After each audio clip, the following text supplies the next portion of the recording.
Hello and welcome back to the Untitled Gaming Podcast Project. We took a break last week, but we are back today to discuss gaming news. And on today's episode, we're going to be talking about all of our favorite Rs, like remakes, reboots, remasters, reimaginings, reuse, reduce, recycle, all of it. Too many R's. Too many R's. Can you believe we're at 10 episodes already? That's actually kind of wild. It honestly went by fast. I don't even remember making I will be making a 10th thumbnail at this point. If you're listening to this, I've already made it. But I looking at the channel, I'm like, oh my god, when did I've done this 10 times? That's almost 3 months.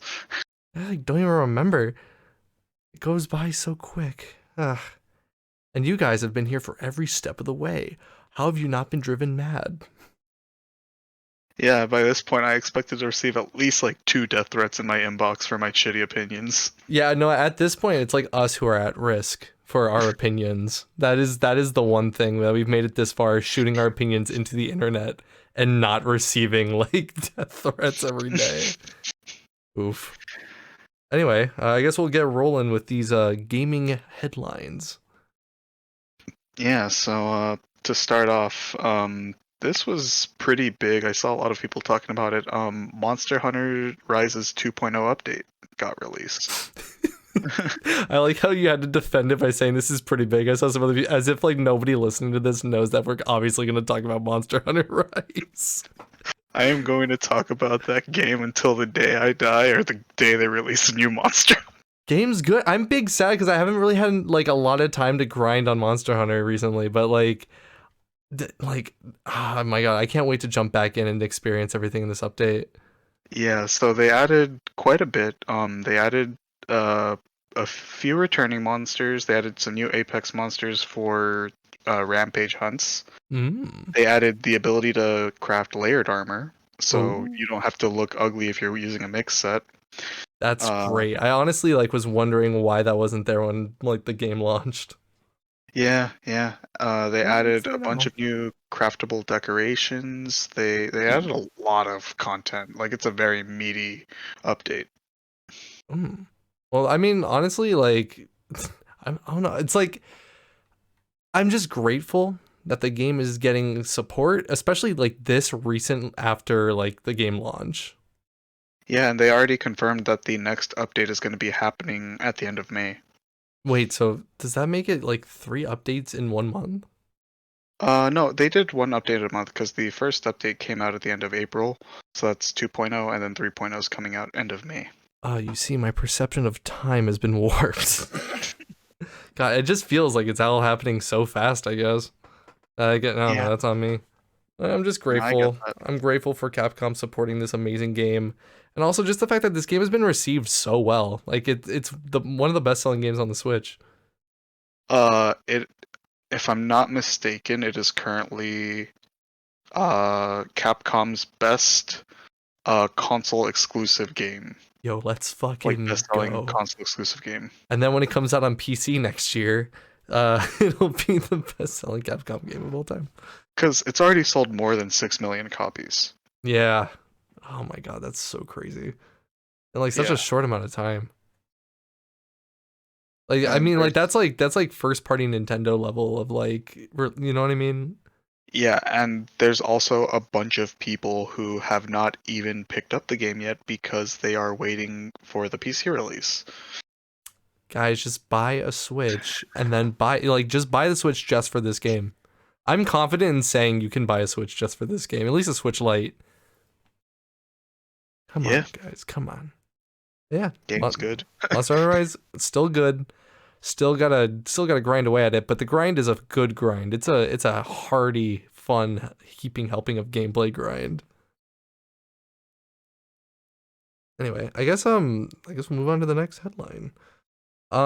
This is kind of random, and I'm surprised that Nintendo did. This isn't one of the bigger things that happened in the 2 weeks, but Mario Party, or Super Mario Party, correction, got an update and has online multiplayer now.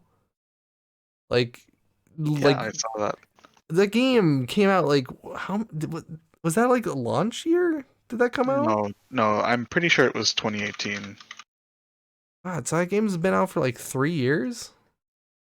Yeah, came out the tail end of 2018. It was October 5th. Okay, so maybe a little under 3 years. Like, and it just now gets an online update. Like, I don't know. Is it just me? Does it feel like it's a little bit too late for that? Oh, definitely.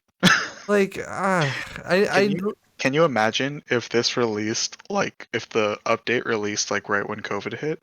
oh my God. Actually, that would have been like amazing. That would have been like, people would have been probably buying that game like crazy.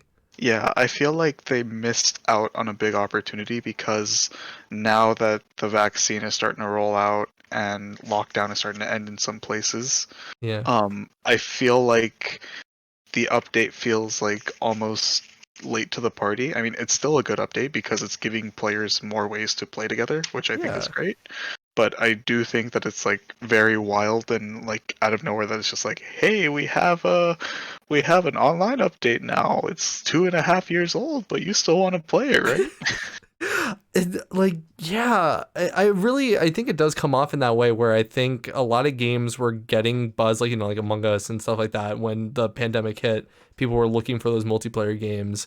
And like, I feel like maybe that's what they've been working on. Because how hard is it to like, they literally, unless they were working on an online component to that game to start with, and then they just finished that like now, or like, did they from the ground up like have to add online multiplayer to Super Mario Party? I wouldn't be able to tell you. I don't. But I you work haven't. for games, you know. I do work for a gaming company, but I haven't bought a Mario Party game since like Mario Party DS. Oh, jeez. Yeah. Yeah, I think I'm trying to think. I think the last Mario Party I owned was on Wii. I think it was 8.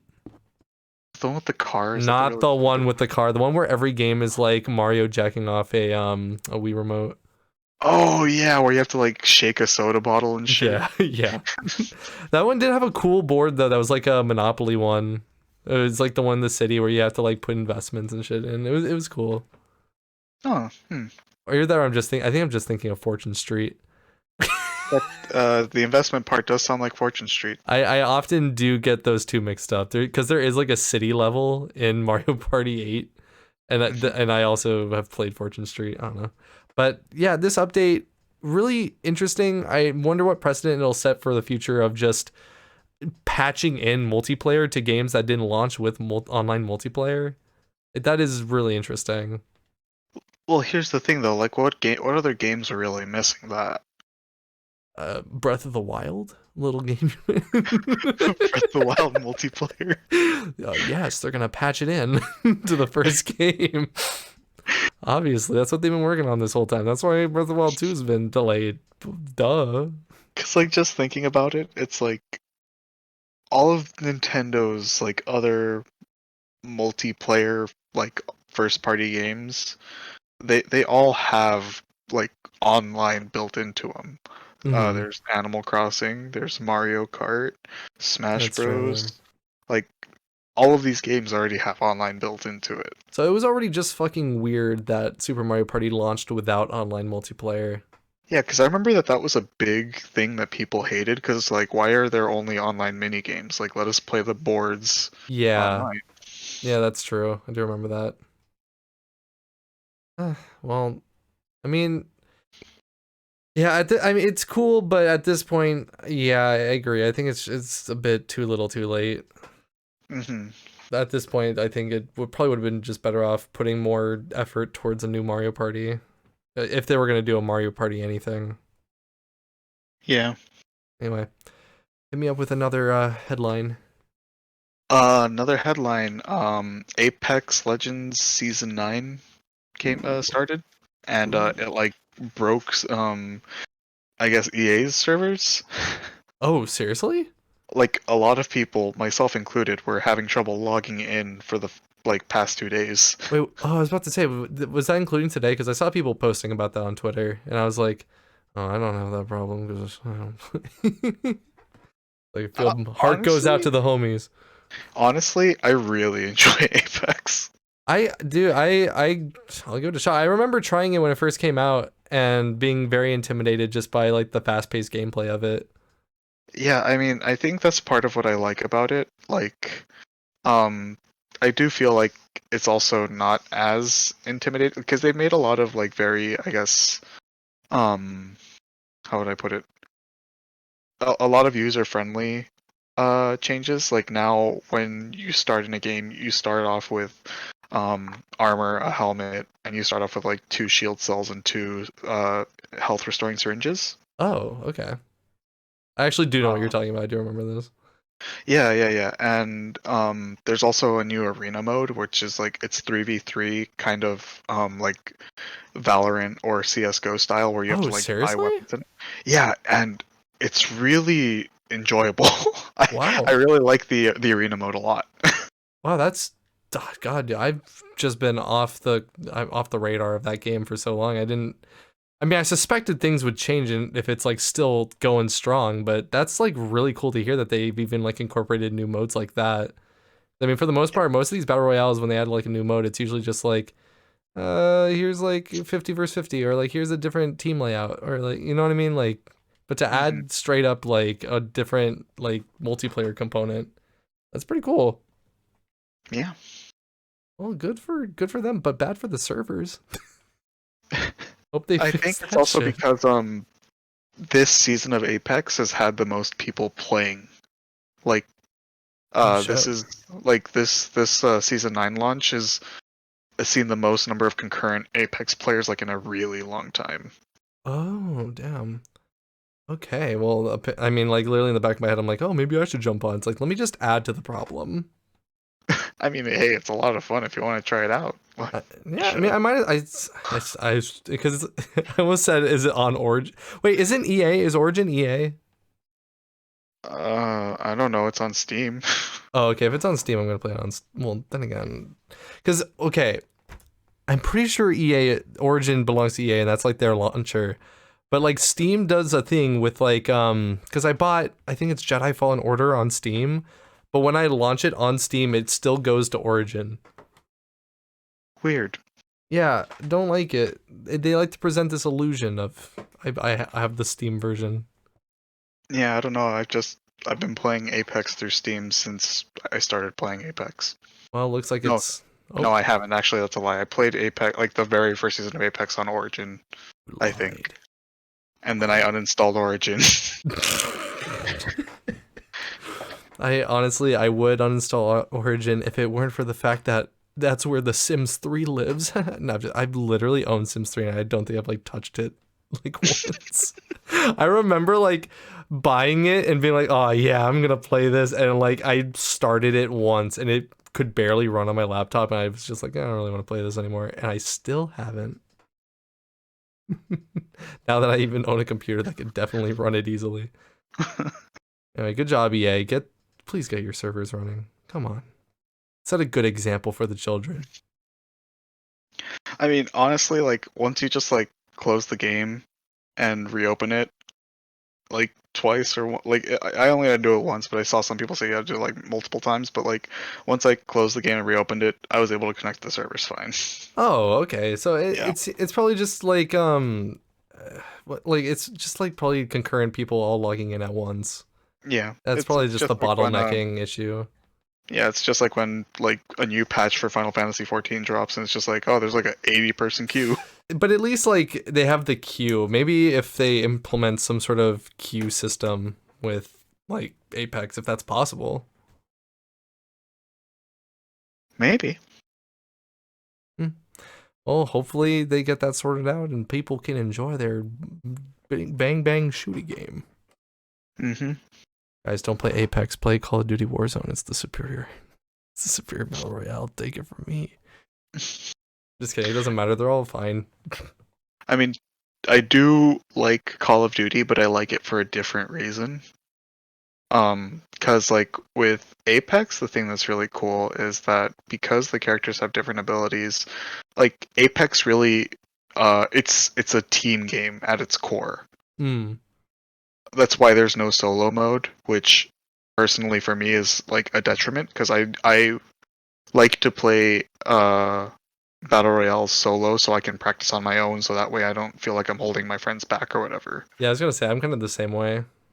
Yeah, but Apex is very much a team game, and the all of the characters are designed in a way that they're meant to be played with a team. Hmm. And I do enjoy that a lot as somebody who's big into competitive esports. Like, um, seeing the design philosophies behind the characters and seeing, like, when I work together with people to like effectively use each one of our characters, or I guess they're called legends in Apex. Each one of our characters' Yeah, like use the specific abilities. lore terms. Yeah, come on. I mean, look, if you play League, you don't call them characters, you call them champions. Oh my god. See, Like, this is why we gotta like report the toxic like chats and shit. Come on. and What then is Dota, this? it's Dota. They're called heroes, but regardless, uh, each one of the characters feels super unique, Hmm. and they have stuff in their kits that's missing, that's meant to be filled up by other characters. Oh, that is cool. That's actually really cool. And so working together with other people, like when you're on comms with other people that you know and whatever, and you're like, oh, I'm gonna use this ability here. You can you look in this direction? Like, oh, Ah, like yeah. can you smoke so that way I can res somebody, or put down your shield here so that way we can set up this thing. Like, when you see the game being played at a very good level, it's super enjoyable to even just watch. Yeah, no, that honestly sounds like it because I was immediately thinking just like a detriment where I'm like, oh, I can't just like sit down and quietly play around and like not have to like worry about like communicating. But like it honestly sounds like the gameplay is like backed up so much by that aspect of it that it actually like makes it more fun. hmm I like that. Like Call of Duty, I like for a different reason, because that's the game where I just go brain off, unga bunga. I'm gonna pick up a gun and look at something that moves and Put just Skrillex try on to the kill fucking radio of the helicopter. Let's unga bunga. it. Yeah, essentially. Oh my god. It is good for that reason. Uh, Yeah, like COD, like Warzone is a gives me a different sort of happiness, yeah. where it's just like I am going to try to kill people today. Like, I'm not gonna try to think. I am going to act. I am like going full on Rambo this time. Yeah, I woke up and I chose violence. Oh, you know what? Speaking of Call of Duty, this ties into the next headline. Anybody who's a fan of Crash and Spyro, pour one out. Because Oh yeah, Activision Toys did. for Bob. Yep, Toys for Bob has now been allocated to just do support for Call of Duty Warzone as well as Crash 4. It's happening again. I mean, maybe they'll still. I mean, like, all these, like, the success of the remakes and like Crash 4 can't be for nothing, right? Like there's no way that the series are just gonna completely be done now that they've like changed like that studio. I high key doubt it, because like I know that Crash 4, like if you get like the I think like 113% ending or whatever, What the like fuck? 113? That's such an arbitrary number. They have that? yeah, it's more than 100%. Like they've always done that, but if you get like the quote unquote like true ending of Crash 4, there is a teaser for like a sequel. Okay, so they can't be. And I mean, unless that's like what they're talking about, continued support for Crash 4 and they do like a DLC or something. That's possible, right? I mean, I don't know. Yeah, it's possible. They're gonna add Spyro to the game. Spyro, come back. They're gonna bring back Skylanders, guys. We did it. That's what we were really waiting for. I don't know. It is a bummer. I honestly like, okay, I can't like feign like I'm deeply affected by this. I didn't grow up playing Crash or Spyro, but like I know how much like it means to people to like be a fan of this series growing up and be very nostalgic and be waiting for so long for like a new game only for it not to happen. Yeah. And like it's especially it sucks like this when like it looked like everything was put in place for it to just continue on this path. And then Yeah, it's because like, hey, Call of Duty.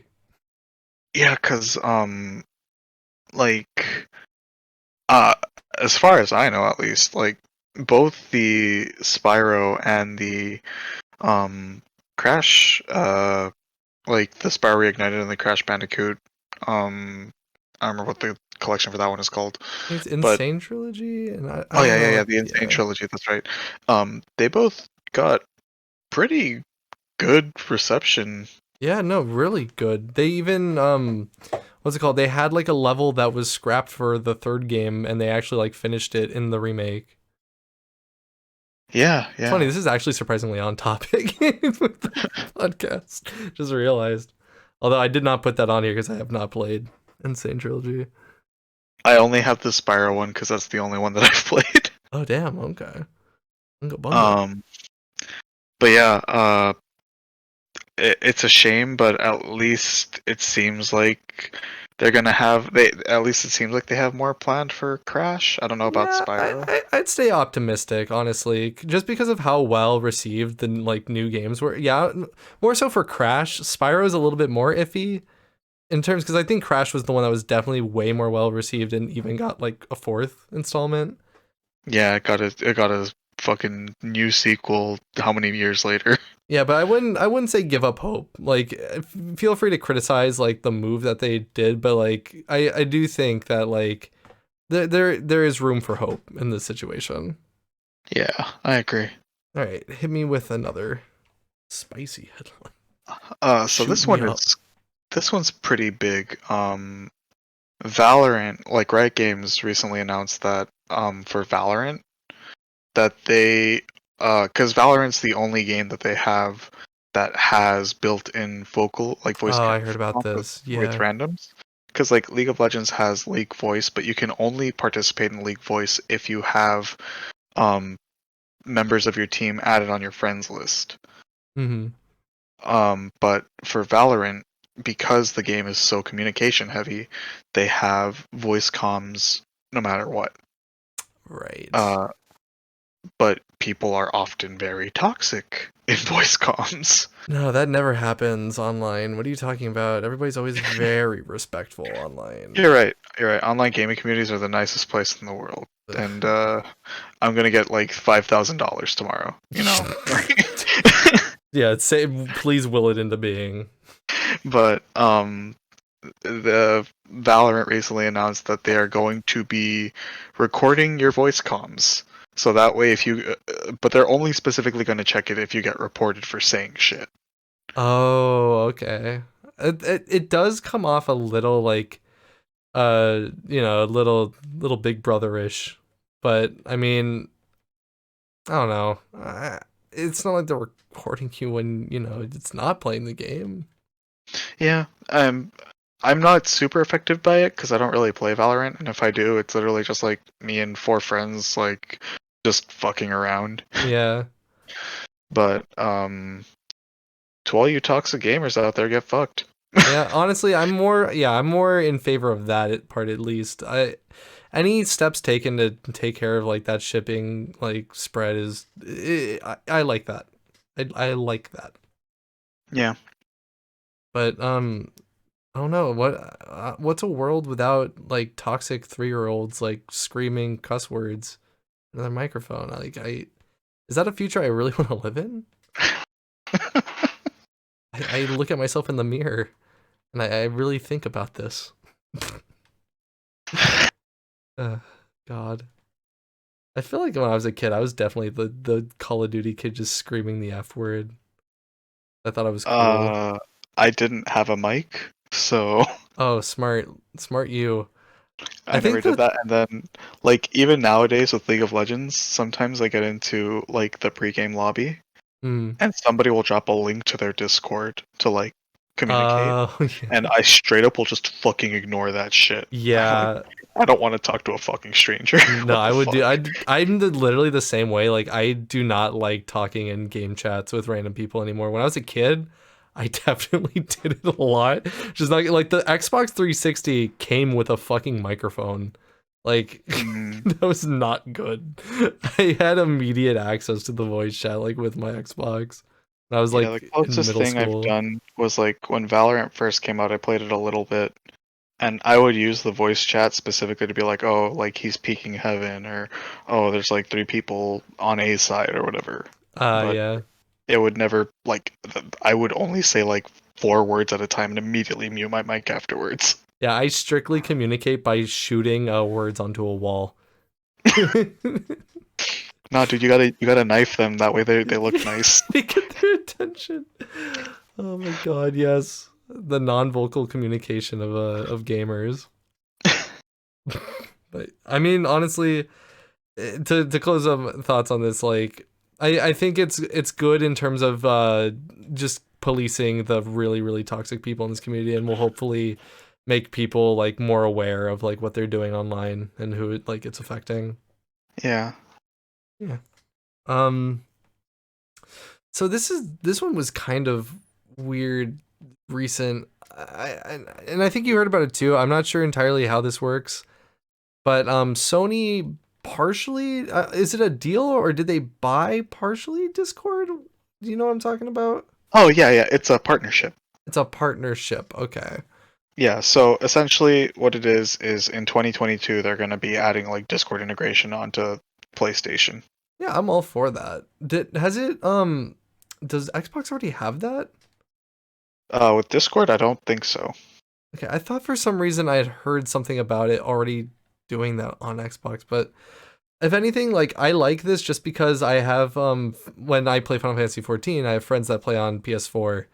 And so like usually it's choosing between doing like having the PS4 party or going on Discord, and usually or for us all to communicate, like cuz I play on PC, it's easier for me to do Discord but easier for them to do the PS4 party. If there's a way to join those two, this fixes specifically my problem. So thank you, Sony, for looking in through my webcam and being like, hey, TJ needs a little bit of help here. TJ wants to be able to communicate with all of his party on Final Fantasy 14. He needs this. But I don't know. It's better than the goddamn the fucking Microsoft buyout Yeah, idea. the fact that it's not a buyout and it's just a Partnership. partnership is very nice. I can live with that. Yeah, and like I'm not really affected by it personally because even though I do like my girlfriend, she plays Final Fantasy 14 uh on PS4. I play on Mm. PC, but we just end up getting in a Discord call anyway. Yeah. So, I mean, Discord's really not that difficult to just like have on your phone yeah, and just do it that exactly. way. That's the main thing. I mean, I guess it's helpful in the way that's like if you really want to hear like your game well without just like having like one uncuffed like headphone or like having two sets or something. Like Yeah. I guess it is better in that way. But at the same time, like yeah, Discord is like probably one of the best like innovations in terms of like party chat rooms. I think it's the best as somebody who has used multiple different How ones. dare you talk so badly about Skype? Oh my god, Skype was fucking awful. I can't believe the shade you're fucking throwing on Skype right now. Skype is not even dead yet, and you're spitting on its corpse. Skype is pretty much dead. It's pretty much dead, man.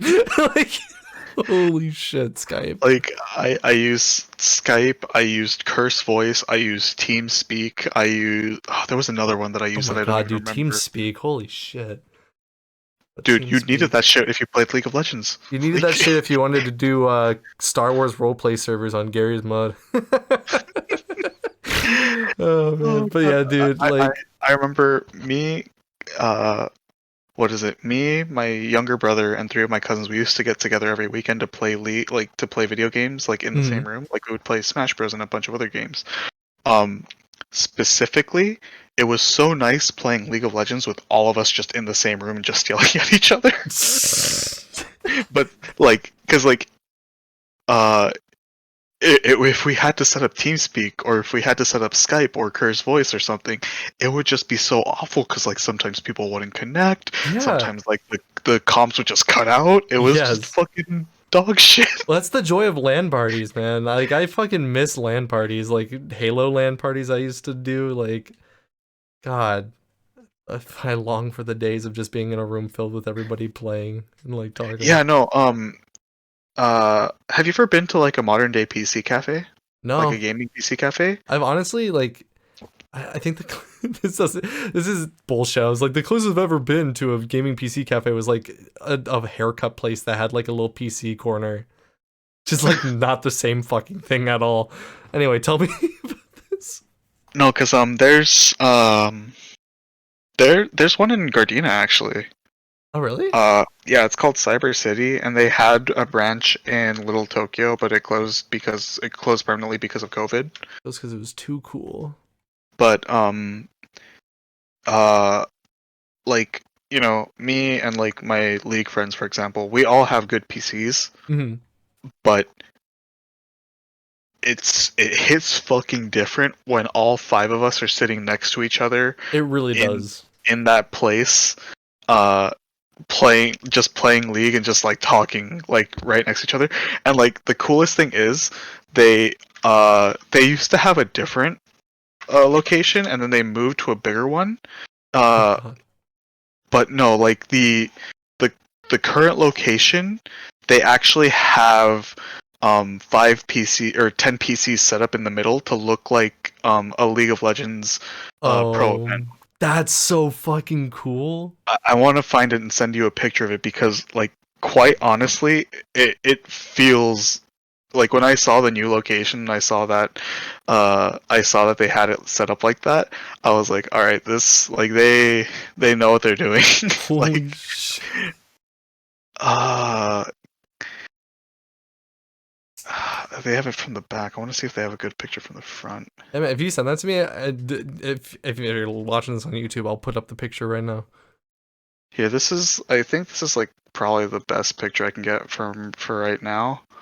But yeah, so like they have Ooh, essentially they have like 10 PCs set up holy in fuck. the middle so that like it's set up like an actual like pro gaming event, and then there's a bunch of PCs all over the place. Of course, you could buy snacks and drinks, you can buy different hour packages. It's a lot of fun.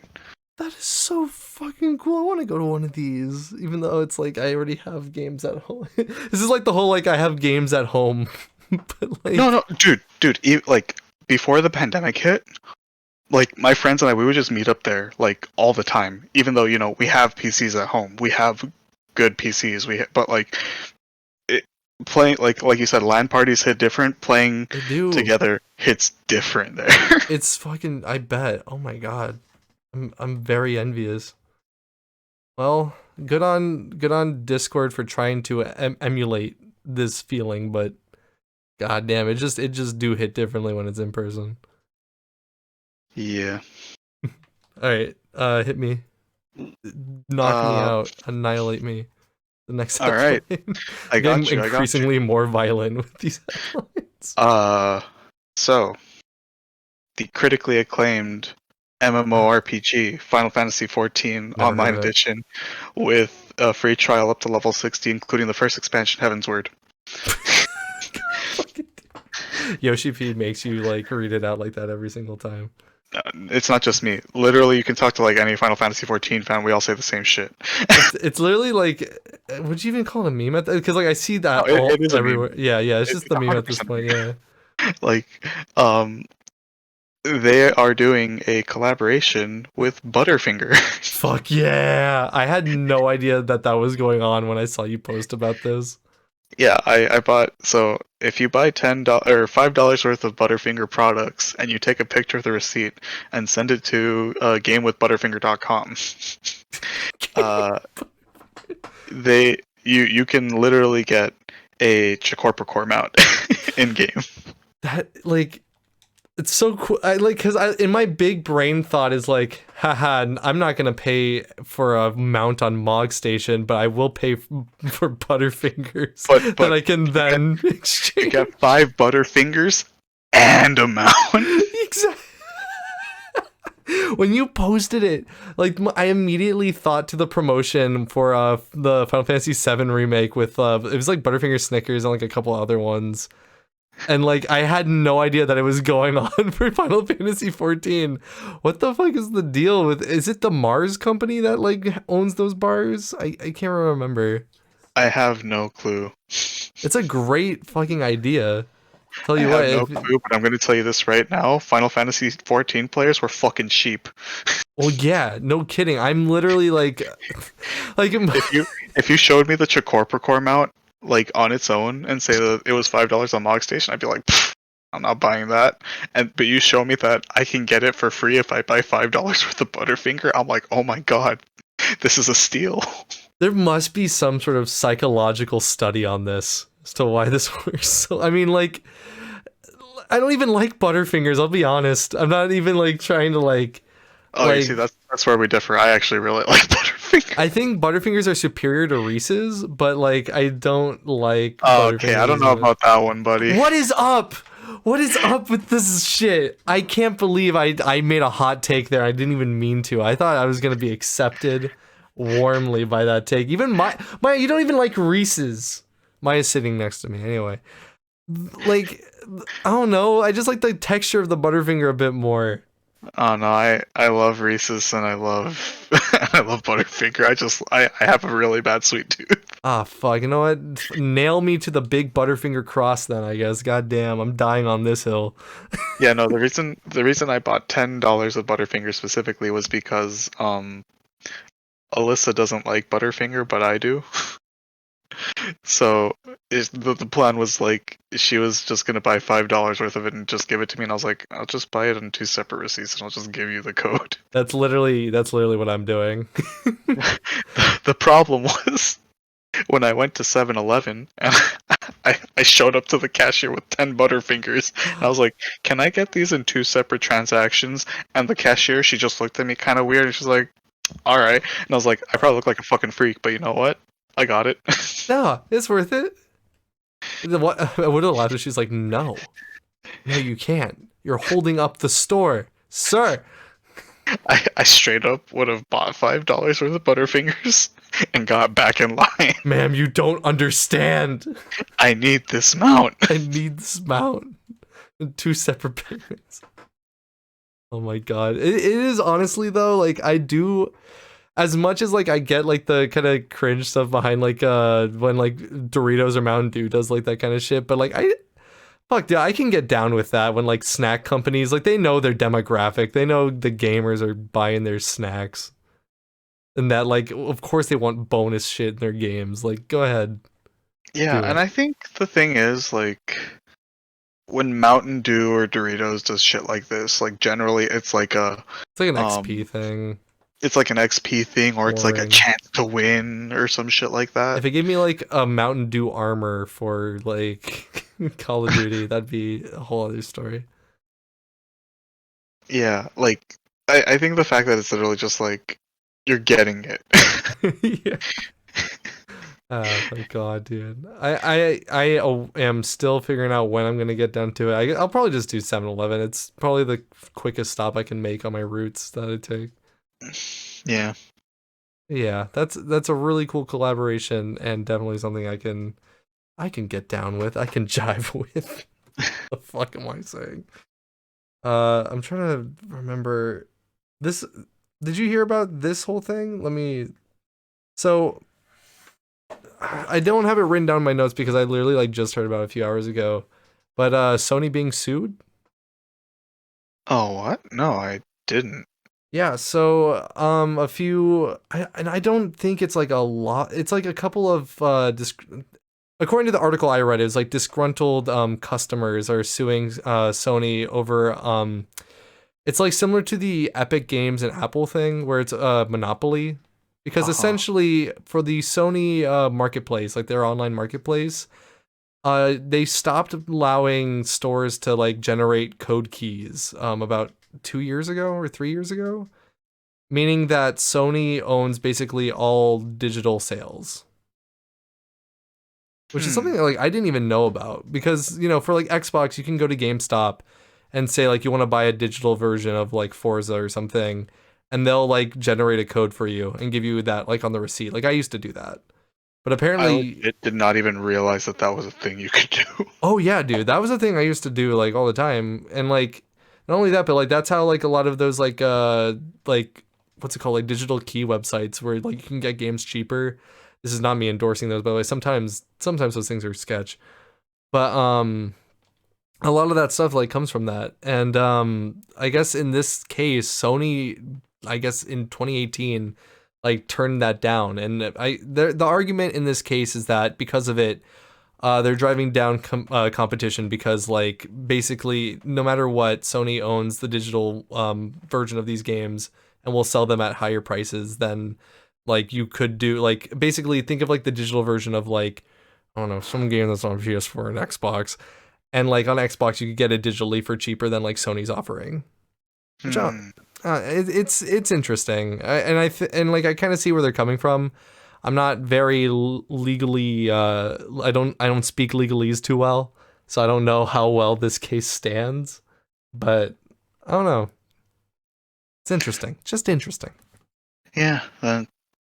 Uh, I guess. Uh, I'm supporting the companies in this. Yeah. I don't I don't know. know. And Monopoly's bad. Monopoly bad, corporation evil. Me not like. Me think bad.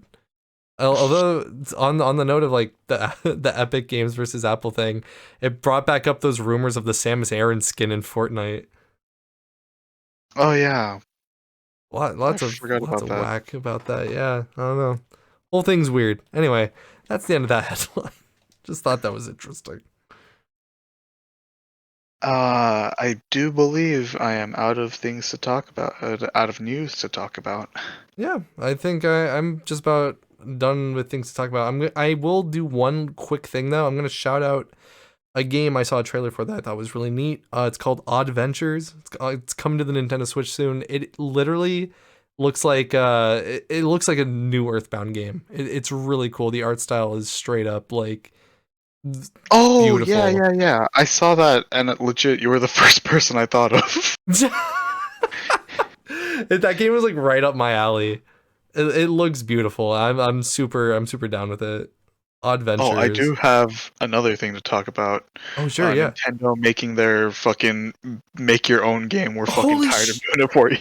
holy shit! I didn't even write. How did we not talk about this? Yeah, I'm kind of mixed on this. I'm a Are little you? because look, I can see like I okay, I'm someone who loves Little Big Planet. I love games where it's all about creating and like seeing just what comes from the community. That was what was really cool about the Labo VR Garage, what people were like doing with essentially what is the beta of what this game is.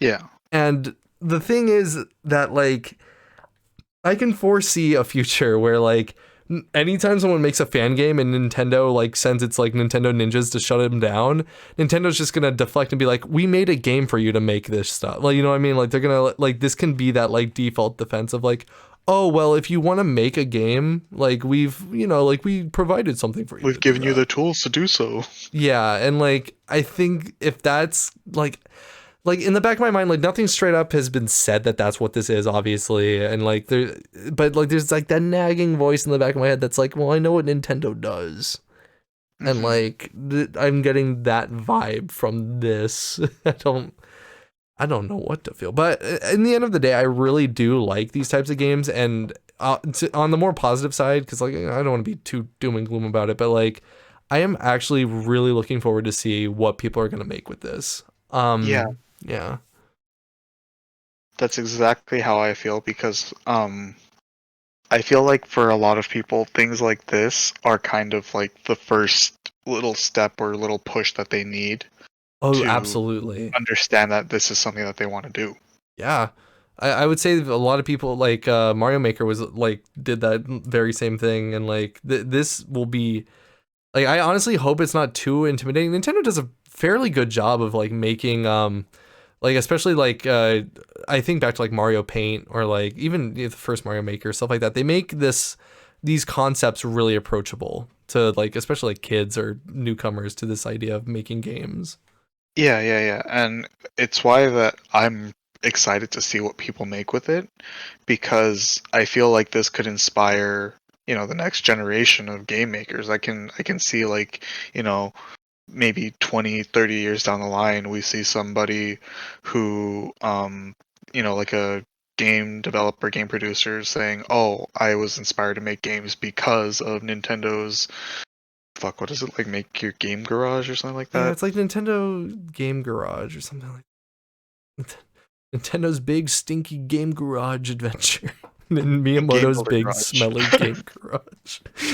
Yeah, the game builder garage. I'm excited to see, like, because, like, oftentimes some of the best ideas come from, like, younger people because they have an imagination where they have played games to understand that they like them, but they haven't played enough to think about game design in a way that it's just like, well, at this point maybe I'm just copying another idea.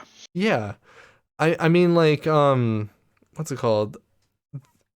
The other thing, like, I noticed is that, like, it does something that I think is really good in terms of, like, because, like, when I was a kid, I took a computer class, and, like, I didn't know anything about coding.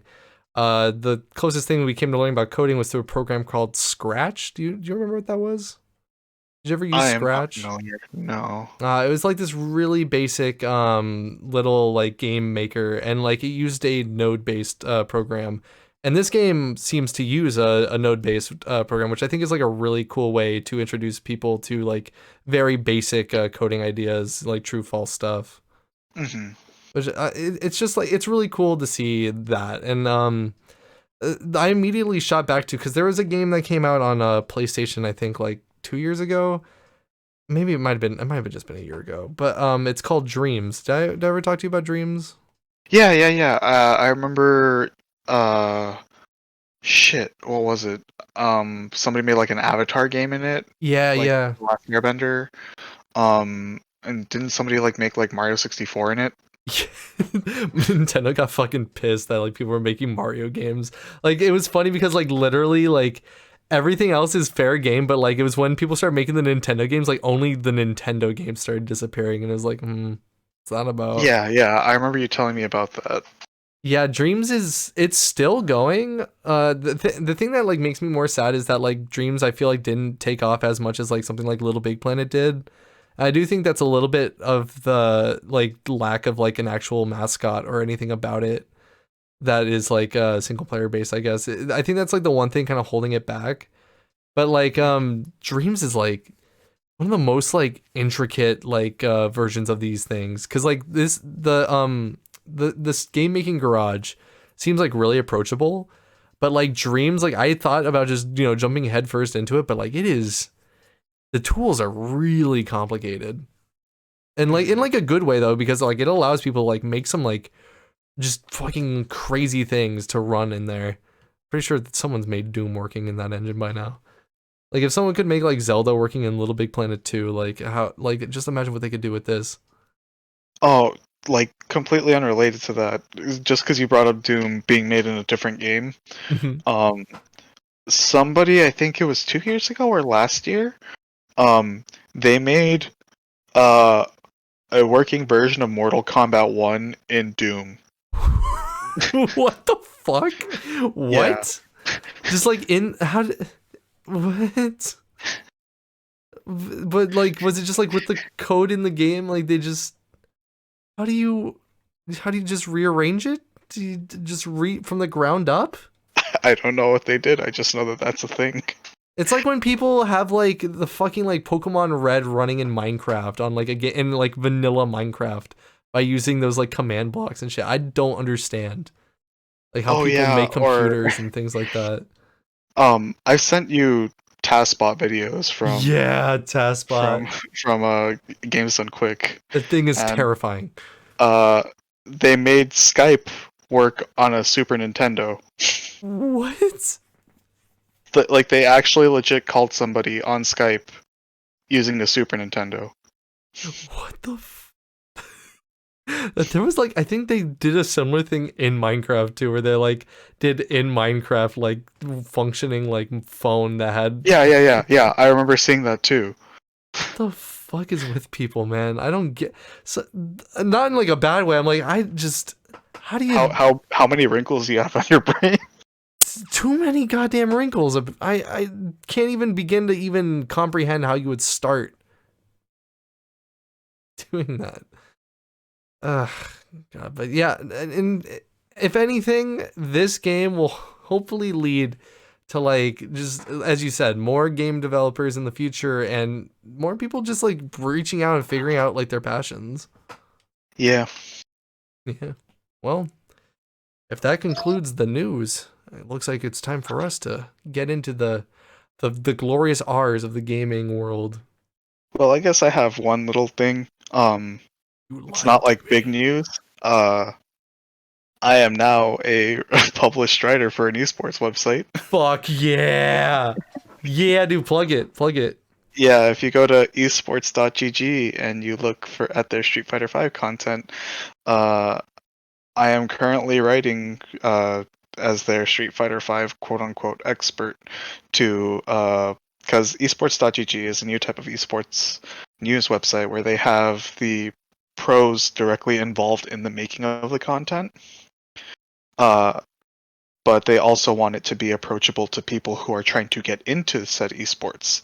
So I am the guy that they are using to write as both proving that, I know the game that I'm talking about, but also I'm able to dumb it down to a level that people who are new to the game can read it and understand. That's so fucking cool. I'm gonna start adding that down under where I put all of our links and everything. I'm gonna add that. I would really appreciate that. You got it, man. That's so cool though. And like it's honestly like I'm glad that like not only like are you being recognized for like your knowledge in like this field and your skill, but like this whole like the idea of a news source for like esports and like articles being written by people that are in like the actual like sport and are competing. Yeah, because sometimes you can read article like just gaming journalism in general. Yeah. Like you have like people who can't get past like tutorial levels Oh my god, to the dude. point where like some indie games are tongue in cheeking it where they're like, oh, well, what difficulty do you want to go in? The easiest one is game journalist. My fucking I still am in pain and can't sit through that one fucking video of the person doing the like first level of Cuphead. Oh my god, where they couldn't figure out to double jump and air That is dash. that is literally the most painful fucking video I think I've ever watched in my entire life. Like Yeah. I rarely ever get like frustrated watching anybody play a game, even if like, it's like they aren't very experienced with it. It's like I get it. But like something about it just being posted to like IGN and like not even like having like any other like it wasn't even acknowledged, just like the gameplay was bad in it. It's like like what the fuck? Yeah, like I mean, you know me. I love teaching people about games. Mhm. And I will go to great lengths to make sure that people understand. Like Yeah. I don't care how bad you are. Like I can teach you. Yeah. But seeing that gameplay of Cuphead, I was like, holy shit, man. How do I reach this man? I was like, how did you get a job as a game journalist? Like how the fuck? You can't press two buttons in a sequence. Like what the fuck? Like have you never played a game with a like a double jump like I don't or a dash like you just never played Mega Man. I don't know. Even if you don't play Mega Man, like you know to like try like other things, man. I don't. Not only that, the game has it written out in plain Yeah, English. oh, it does. It literally fucking like literally written out because it was hand drawn. Like, god damn it. It's so painful. Like there's like I will rarely be like this harsh on anybody, but that video, man, it hurts. It No, yeah, really hurts. it definitely hurts. But yeah, that is the last bit of news from me. All right, let's Just wanted move. to give my own shameless plug real quick. No, dude, totally. On to our remakes, remasters, Red Dead Redemption, Revolver, Resident Evil. Rats, the Ratatouille. I don't know what the fuck I'm going on. I got rats on my Ratatouille mind video now. game. This is going great. Do you wanna hit me with one of yours first? Okay, so I have like a list here of, if I'm not mistaken, every single quote unquote like remake, reboot, remaster, or reimagining of a game. Every Like I single have to date. that I've tried, that I've Okay. played. Okay. Like not every single one in existence, but every single one that I've tried.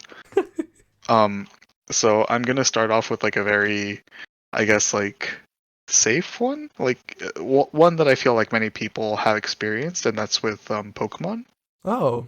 Oh yeah. Okay. I think I know where you're going with those. Yeah, like Gen 1 remakes, the Gen 2 remakes, and Gen 1 remakes in Fire Red Leaf Green, the Gen 2 remakes in Heart Gold Soul Silver, the Gen 3 remakes in Omega Ruby Alpha Sapphire, and the upcoming Gen 4 remakes with um, Shining Pearl and Brilliant Diamond, or Shining Diamond, Brilliant Pearl, whichever one it is. Okay. Let's figure something out here. Which and like okay, the easy. I'm gonna take out the easy answer for this. What is the best remake? And you can't say Heart Gold and Soul Silver. Oh shit! Like, are we talking Pokemon, or are we Yeah. talking Yeah. like in Strictly general? Pokemon. Strictly Pokemon? Well, I was gonna say Heart Gold, Soul Silver. Obviously, that's what everyone said because it is. It's literally like the That one's one of the if not the best. best. That Yeah. one's the best. Yeah. But well, I can't judge um Shining Pearl and Brilliant Diamond because those games aren't out yet. So it wins. There you go. But I mean, like I even though Gen 3 is my favorite gen, I don't want to say Omega Ruby Alpha Sapphire because I think that those games are just not as good as Heart Gold Soul Silver. Yeah, I definitely since I didn't grow up with Ruby and Sapphire, I only played the remakes. When I like heard the criticisms, I totally understand why. Yeah, like I said, That was fun that's too. literally a remake of my favorite region, and I can't even call it like a great remake just because it, in my opinion, compared to the amount of polish and the amount of content they put in Heart Gold Soul Silver, it's just nowhere near the same. Look at what they took from us. Essentially, yeah. I mean, don't get me wrong. Auras had a lot of stuff that I did like the soaring with Megaladios or Megaladios. Mm. You can get Um, like every legendary in that game. yeah, that's really cool. The updated Mauville City I thought was cool. I mean, they took away Yeah. the game corner, but I liked the modernization of it. Mm. There was stuff that I liked. I liked the fact that you still had access to like secret bases. I thought that was great. Yeah, But I always enjoy that. but I just can't say that it's the best because Heart Gold Soul Silver essentially had the same amount of content and more, and that was a game that came out in like 2000. I want to say like 2009. Yeah, that was a game that came out in 2009, and it Oh. had more content. No, let me try and make this easier. What is the best Gen 1 remake? That's hard too. Really? I feel like I Because have an answer, but I feel like a lot of people won't agree with me. is your answer Let's Go Pikachu / Eevee? Yeah, that's honestly my favorite way to go back and play Gen 1 now. Yeah, like that's the thing. Like there are parts about Let's Go Pikachu and Eevee that I don't like as a like quote unquote competitive player because like they got rid of abilities, they got rid of held items, they got rid of a lot of moves and stuff. How you catch Um Pokemon. well, the how you catch Pokemon thing I don't really mind. I mean, I there's parts prefer about it so fucking much, dude. there's a lot of things about Let's Go Pikachu and Eevee that I really do enjoy. Like shiny hunting in that game is like fucking considerably easier, and I love the like how would I put It it? really Like is. the excitement you get when you see the shiny in the wild. Like I think that's fucking dope as shit. Yeah, no, 100%. Like I shiny chain to get a shiny Ponyta in that game, and when I saw the blue Ponyta, I like freaked out. Like um, so I do really enjoy it. Like um, obviously like Fire Red Leaf Green is a more, I guess, how would I put it? It's more faithful to its original counterpart, Yeah, to me, which isn't mm, necessarily a good thing in every case. yeah. So it's very mixed because, like, honestly, I don't think Gen 1 is that great, and I've played all of the Pokemon gens. I started with Gen 1. Yep, we're on the same Uh, boat on that. yeah, and quite frankly, like, Gen 1 is outdated, and there's a lot of excuse me, a lot of problems with it. But yeah, I honestly do think that Let's Go is a really good way to enjoy Gen 1. Yeah, for me personally, like this is where I feel like I'm gonna get a lot of shit. I just Fire Red and Leaf Green to me are really weak, and like even in terms of because but my first Pokemon game was Pokemon Blue, and as a kid, didn't understand how the fuck I was playing it. I never beat first gen until I played like Fire Red, which was like on an emulator, and to me, like it translates a bit like too much of like well also let me just say this straight up, both like of the remakes got rid of the gambling, so they both are terrible in that regard. So we can get that right out of the way. But No, you can still gamble in Fire Red Leaf Green. wait, really? Yeah, the game corner's still there. Oh, apparently I'm fucking dumb and don't remember this. In my mind, you can't gamble. Well, then I guess I got to change everything. My whole thing was leveraging on gambling. So I guess if you can gamble, and if I Red and Leaf Green, then that is the superior one. Never mind, take it all back. I was just gonna say that like in terms of like how it plays, it just feels really, it feels like neutered. I don't know how else to explain it, and like No, just kind of I like get what you bland. mean. But in terms of for like Let's Go, like I really like how you can have all your Pokemon follow you, and like I really just like in terms of like where I think of Gen 1 as being kind of bland and very like vanilla, like the ability to at least kind of like I don't have to like for catching Pokemon, it's like way easier, and like I can kind of like more leisurely go through it. Like it doesn't feel like there's a moment where I hit a wall. Like I like that because definitely when I visit Gen 1, the moment where I kind of want to stop is always when it's like I know I need to grind for a bit, Mhm. and I'm like, okay, like this is gonna suck. I think another really great thing is just the way that they have like the ride Pokemon. Oh my god, yeah. Like it that quite literally like makes me feel like a kid again. Goodbye HMs. Good fucking riddance. Like just like the fact that like they give you one really early in the game with like Onyx, for Hmm. example. Like like that to me was like really cool, and then like going further, like the fact that it also displays if the Pokemon is shiny or not. Like Yeah, for on the me, overmap. Yeah. like fucking riding around on my fucking shiny Rapidash, like Yeah. fuck man, that's so sick. Like I think that's the thing that I like about like what it really comes down to for me, what like works so well about Let's Go is it's literally exactly what I envisioned when I played Pokemon as a kid. Yeah, like Like that's usually what a really good remake will do of like any game is like capturing that feeling, and I feel like Let's Go really does like bring me back to like what was going on in my head when I was playing the games. yeah, absolutely, because that's the thing. Like again, like don't get me wrong, I think Fire Red and Leaf Green are good games Oh in yeah, their they own are right. absolutely. I hope I didn't sound like I was shitting on them like too hard. No, no, no, but it's just like Let's Go gives me it, it gives it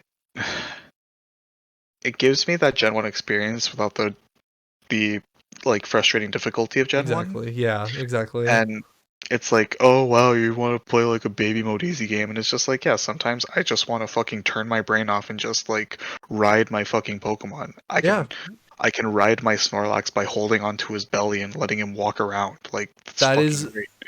100% like that's my feelings on it defined right there. Yeah, honestly. But yeah, Look, it's fun. I've been playing competitive Pokemon since Gen 3. Yeah, also Like you're the person who's like in the competitive side of I've never been in the competitive side of Pokemon. I dipped my toe in it and I got scared and ran away like a yeah, I little remember baby. I was teaching you how to make your team competitive so you could beat your friend when we were working at Curry House. Yeah. Like Like quite literally, I've been in the competitive scene for so long. I've breed competitively. I fucking battled competitively. I've entered a tournament or two in my time. I used to sell like fucking genetically engineered Pokemon in high school. Engineered Pokemon. Yeah, like I fucking get it. Okay, I get it. Like Gen 1 or Let's Go does not have the flourishing competitive scene that people wished it had. And Mhm. quite frankly, I don't give a shit because I have I a don't think it different was game ever than that. trying to be either, though. Like, to be honest, I feel like Let's Go knew exactly what it was, and it played into that. Oh no, it did, but there were some fucking upset man babies who were like, "Oh, I can't play this game competitively. It Yeah, they're the same fucking people who cried sucks." about fucking trees, man. I don't give a shit. Yeah, it's like if I want to play a competitive Pokemon game, I will play Sword and Shield. Hmm. Yeah, But yeah. Let's Go is just fun. Just fun, like literally just pure fun. It is exactly what I thought Pokemon was as a child. Yeah. That's really what it comes down to. I'm surprised I didn't put any Pokemon games on my list.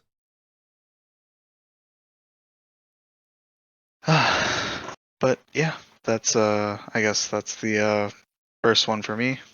I guess going down mine was just kind of like going. I mean, mine's pretty much every remake remaster I've played, and which didn't really come out to like too many, or at least like from like memory. I'm pretty sure more will come to my memory as I go through this. But I'm sure as I list them off, yeah, you'll remember the ones that you might have played. probably. Though this one though was kind of and I feel like there's a few more in my list that were kind of like this, where this was just my introduction to the series, and I didn't realize that it was a remaster. And that is the Super Mario All Stars plus Super Mario World on Super Nintendo. Hmm. Cause that was like I had my brother's Super Nintendo growing up, like a hand me down, and I had Super Mario All Stars plus Super Mario World, and like I always loved that game because I'm just like, holy shit, it's like 5-6 games in one. I never need anything ever again. And the thing was that like, I never really was exposed to like an NES. I didn't really know much about like the 8-bit era. And Hmm. so I remember like during the dawn of like YouTube and stuff, like I was seeing like footage of like original. Well, I mean, I think I knew that the original Mario Bros looked like different. And I put together that in Super Mario All Stars, the original Mario Bros was not what it looked like originally. Hmm. But like Super Mario Bros. 3 and like 2 are forever in my mind. Like if I think about it, it's never the NES. It's only the like All Stars version. So when I Hmm. saw the NES versions, I was like, what is this? I was like, this is like a cheap ass version of like a better game. It's like, these are Shit's bootlegs, right? ugly. And I'm like, yeah, like, this shit is ugly. What the fuck is this about? This don't look right. This ain't Doki Doki Panic. What is this? I'm like, and I found that like really interesting. It's just that like I got so used to that, and this is kind of another thing. I don't know if this is true, but I feel like the physics of the original Mario Bros are off. Everything else feels fine for the other games, but like Mario 1 feels slightly off in the All Stars remakes. I don't know if you played them and would be able to like give any input on that, but I've always felt like it was slightly off. I legit uh the closest thing I own to a SNES is the SNES Mini. I see. Yeah. I the first Nintendo console that I owned was a GameCube. I see. Because growing up, my cousins had like the Super Nintendo, the N64. I had a PlayStation 1. Oh, okay, okay. I see. Yeah. I was very So Nintendo boy all the way I until mean, like 360 at least. I feel like I was very much a Nintendo boy too, but I played a shitload of games on the Game Boy. Yeah, no, that makes sense for sure. Like even though I had a PlayStation, I would play a lot. I would spend a lot of time playing just Game Boy games. Yeah, totally. Yeah, for me, yeah, Super Mario All Stars was just that to me. That was definitively what Mario was, and like Hmm. I was disillusioned to like all the older games because of it. In my brain, like the All Stars games are still the definitive way to play any of the original Mario games. I refuse to go like any other way. Hmm. Like I literally like that cartridge is like my desert island game. I'm like just bring Super Mario All Stars plus Super Mario World that has like everything I need. Hmm. Anyway, that Super Mario All Stars is my first throw into the pit of my fave, my trash can of favorite remakes, remasters, reboots, reconcile your sins. So this one is one that I don't think you've played yet, but it's a DMC3 Special Edition specifically on the Nintendo Switch. Yeah, I was about to say because I have the HD trilogy on PS4. That's how I've been going back through them, and I played the original on PS2. But hmm yeah, definitely don't have experience with the I because so the Switch one, it's not just a port. I what is? It's pretty much a port, but they add the style switching of Devil May Cry 4 and 5. Right. Okay. Yeah, that's what. Holy shit. Yeah. I remember this And now. and literally, um, like it makes DMC3 feel like a completely different game with that added.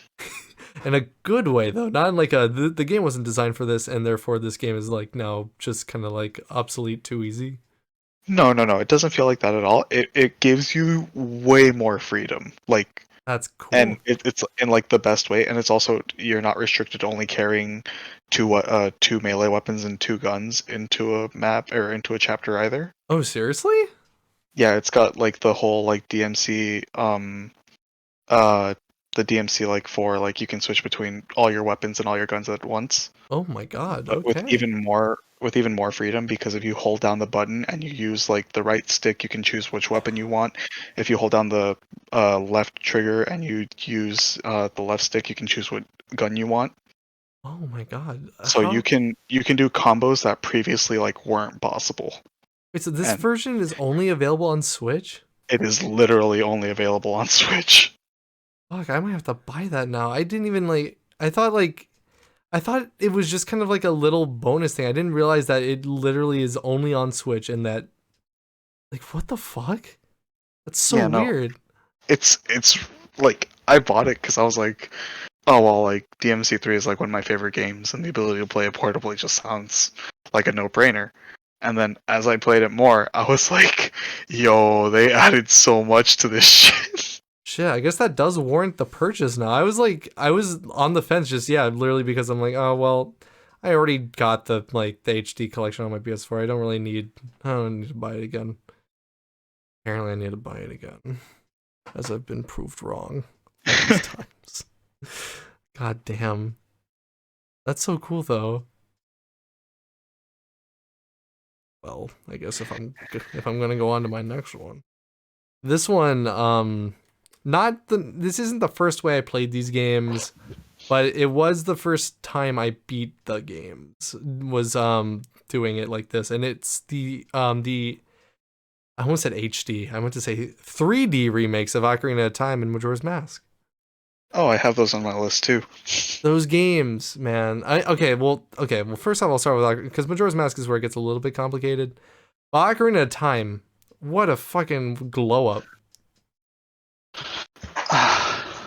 Yeah. Like Jesus Christ! Like I to me playing like definitively, it's so hard for me to play the Nintendo 64 version after doing the 3D version of Ocarina of Time. Like I really struggle to play anything but it. I really wish it would Uh, just get ported to the Switch. yeah, I mean, don't get me wrong, I still do like the original versions, specifically because there are glitches that are only available in those versions. Yeah, there you go. But but aside from that, I do think that the 3DS ports are a great way to experience the game for the first time. Yeah. Just like the other thing is just like for I think I might have mentioned this before. This might have been during literally our Zelda podcast I mentioned this. But like being able to use the gyro controls to aim for like always like really helped me, especially in like that game.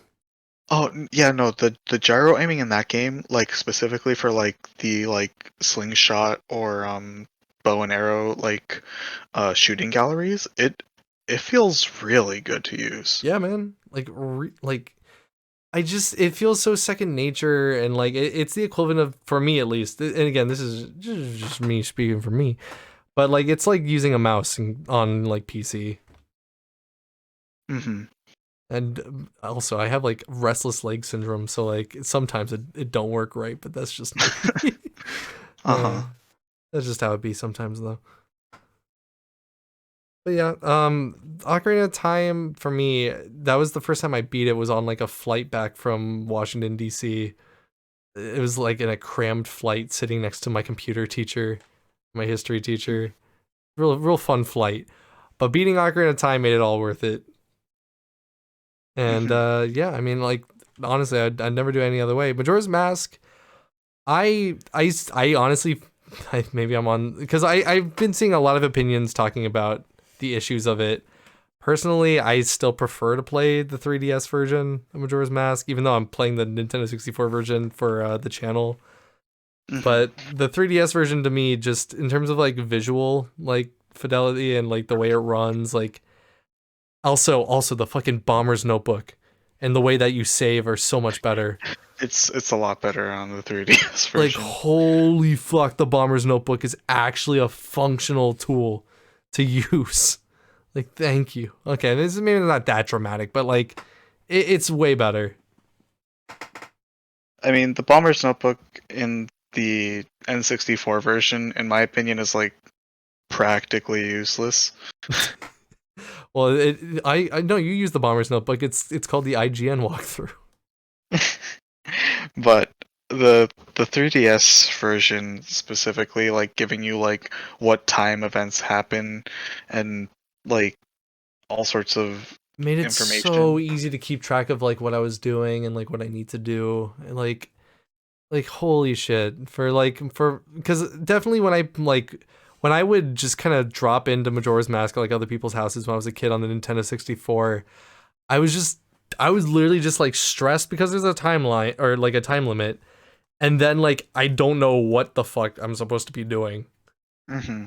But like with the whole Bomber's like notebook working how it does in the 3DS remake, it's like, oh, this is thank you for like helping me out here and just kind of like nudging me like, hey man, you got this. This is where you need to go. You got time, Hmm. all the time in the world. And then, but then people talk about the Zora swimming just ain't the same, and the momentum that you get as a Deku form isn't quite the same. And you know what? Like, yeah, that's some valid criticism. Like, I don't know necessarily like what happened there. I mean, I know at least for the Zora swimming, they changed that because I guess they felt that there's like that one sequence or something in the temple that is just kind of like more annoying with the older form of swimming if you use it. But Hmm. like it's really just kind of like a one scenario thing. It was always more fun to be swimming around on the outside with like that like fast swimming like way. Yeah. But yeah, Majora's Mask is an amazing game, and I still personally think you won't go wrong playing the 3DS version. Yeah, I 100% agree. uh, Next up for me, so this one is going under the category of a reboot, Oh, and I wonder how we are going to feel about this one. oh, okay. I'm talking about DMC Devil May Cry. Here we go.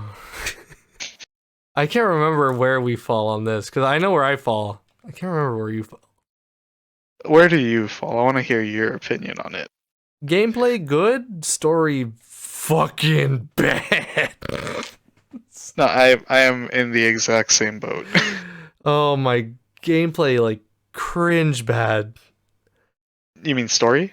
Yeah, that's what I meant. Sorry, my brain. But yeah, the gameplay though, it's good. I mean, like it. To be fair, like it's pretty much just bare bones Devil May Cry. Like I do. I mean, like they do change it up with the what's it called? Like what's like the red and I just keep thinking like red and blue. It's been a while since I played. I don't know what the name The of it is. angel and devil enemies? Yeah, like the swapping between the two like the angel and devil moves. Like I thought that was like pretty neatly like implemented into that game.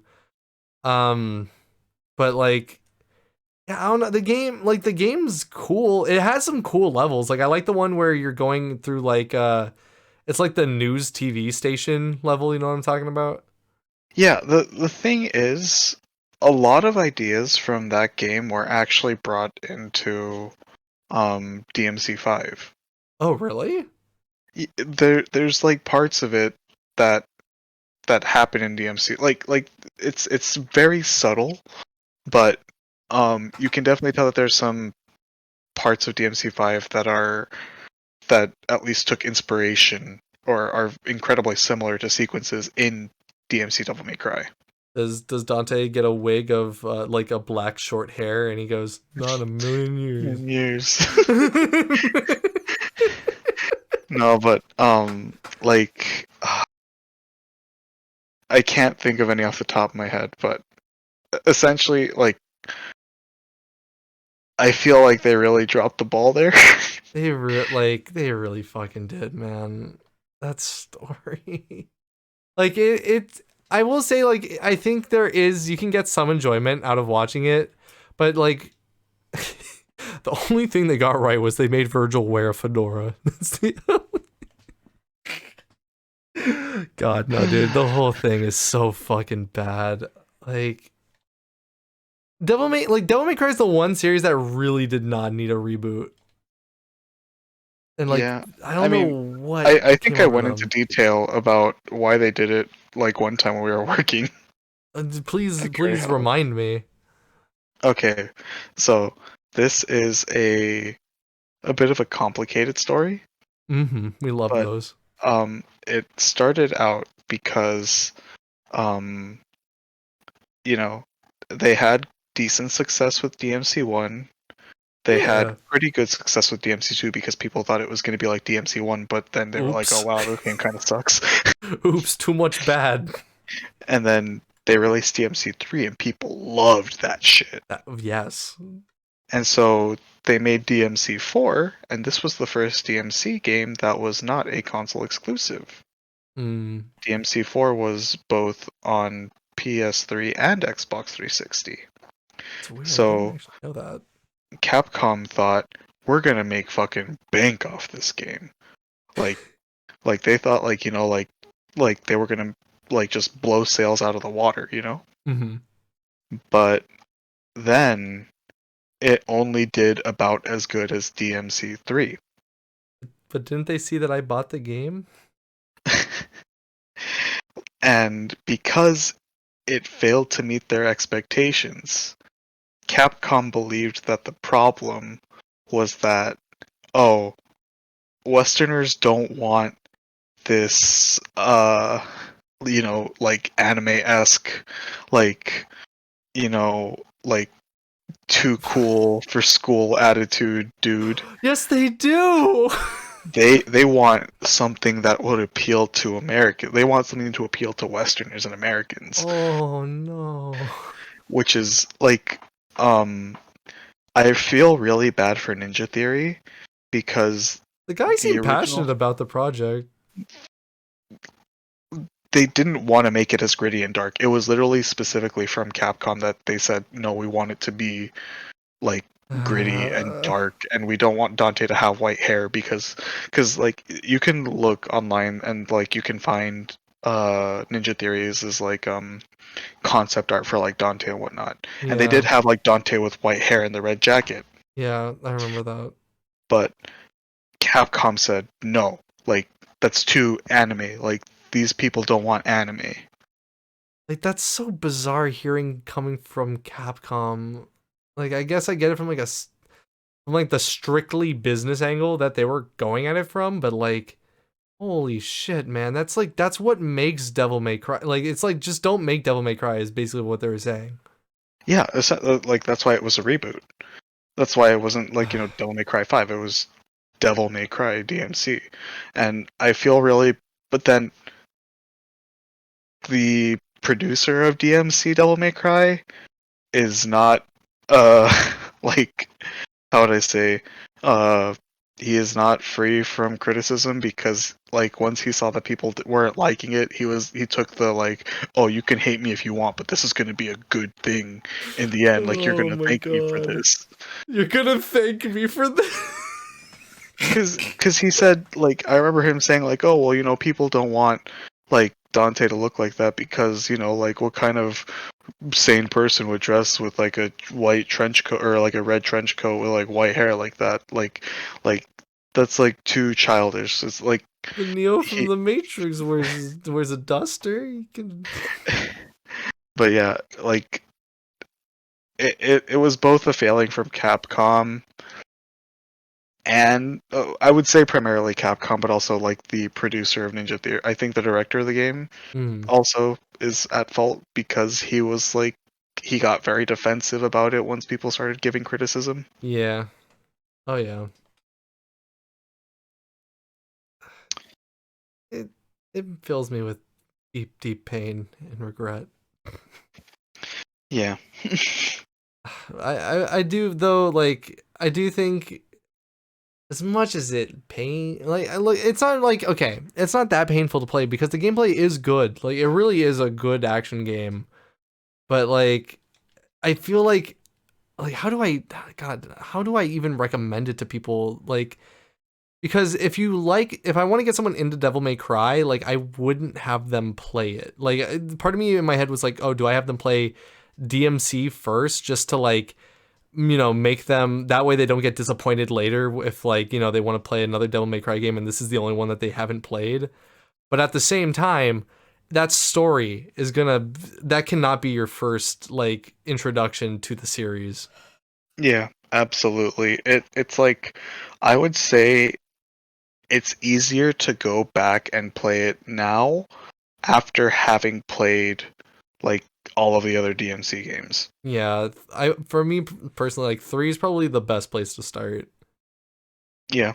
But like, yeah, you can even start with 5, honestly. But you're probably gonna be a bit confused story wise.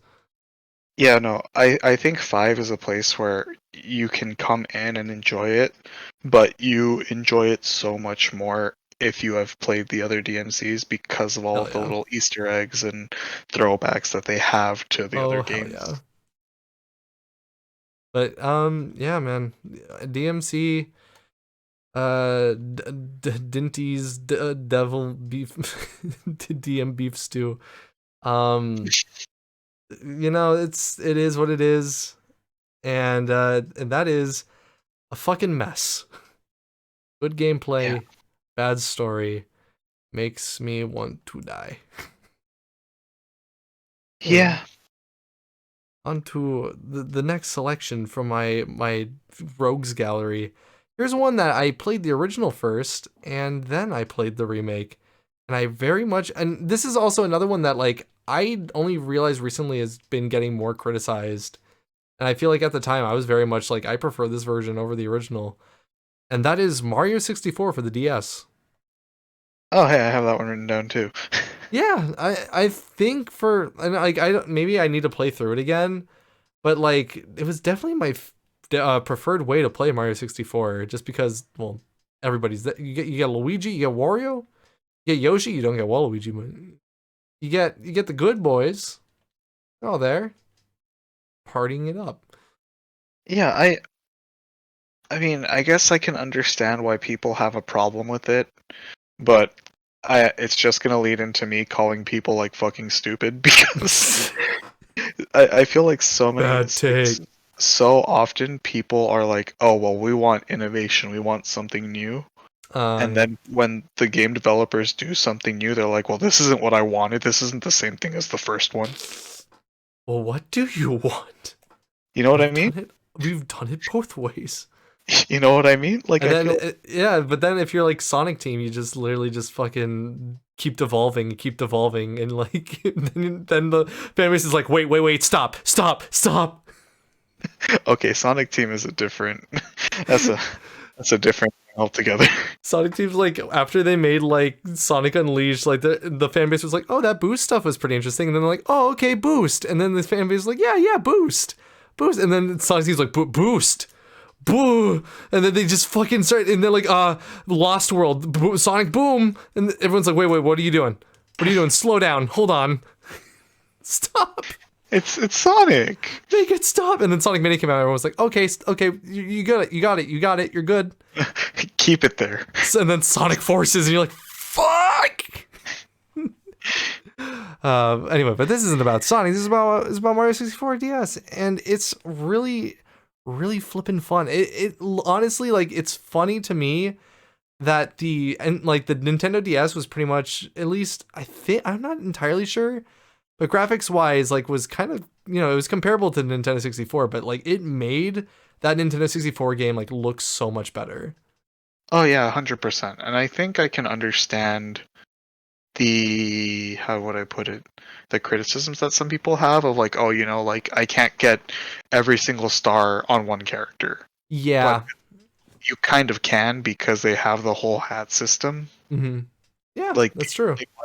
it doesn't work for like if you specifically need Yoshi.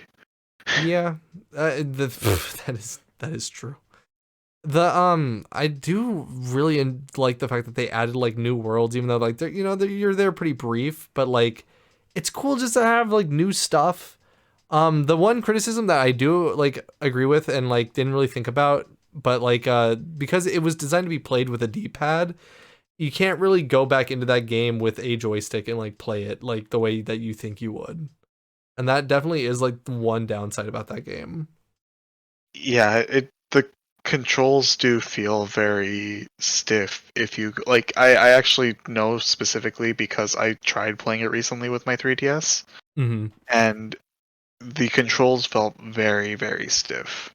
Yeah, and that's the one thing that bums me out. And I think like that may be the thing that like really does hurt it for me going forward. Like I don't know, like with that kind of gameplay, like I don't know if I can really like keep coming back to it.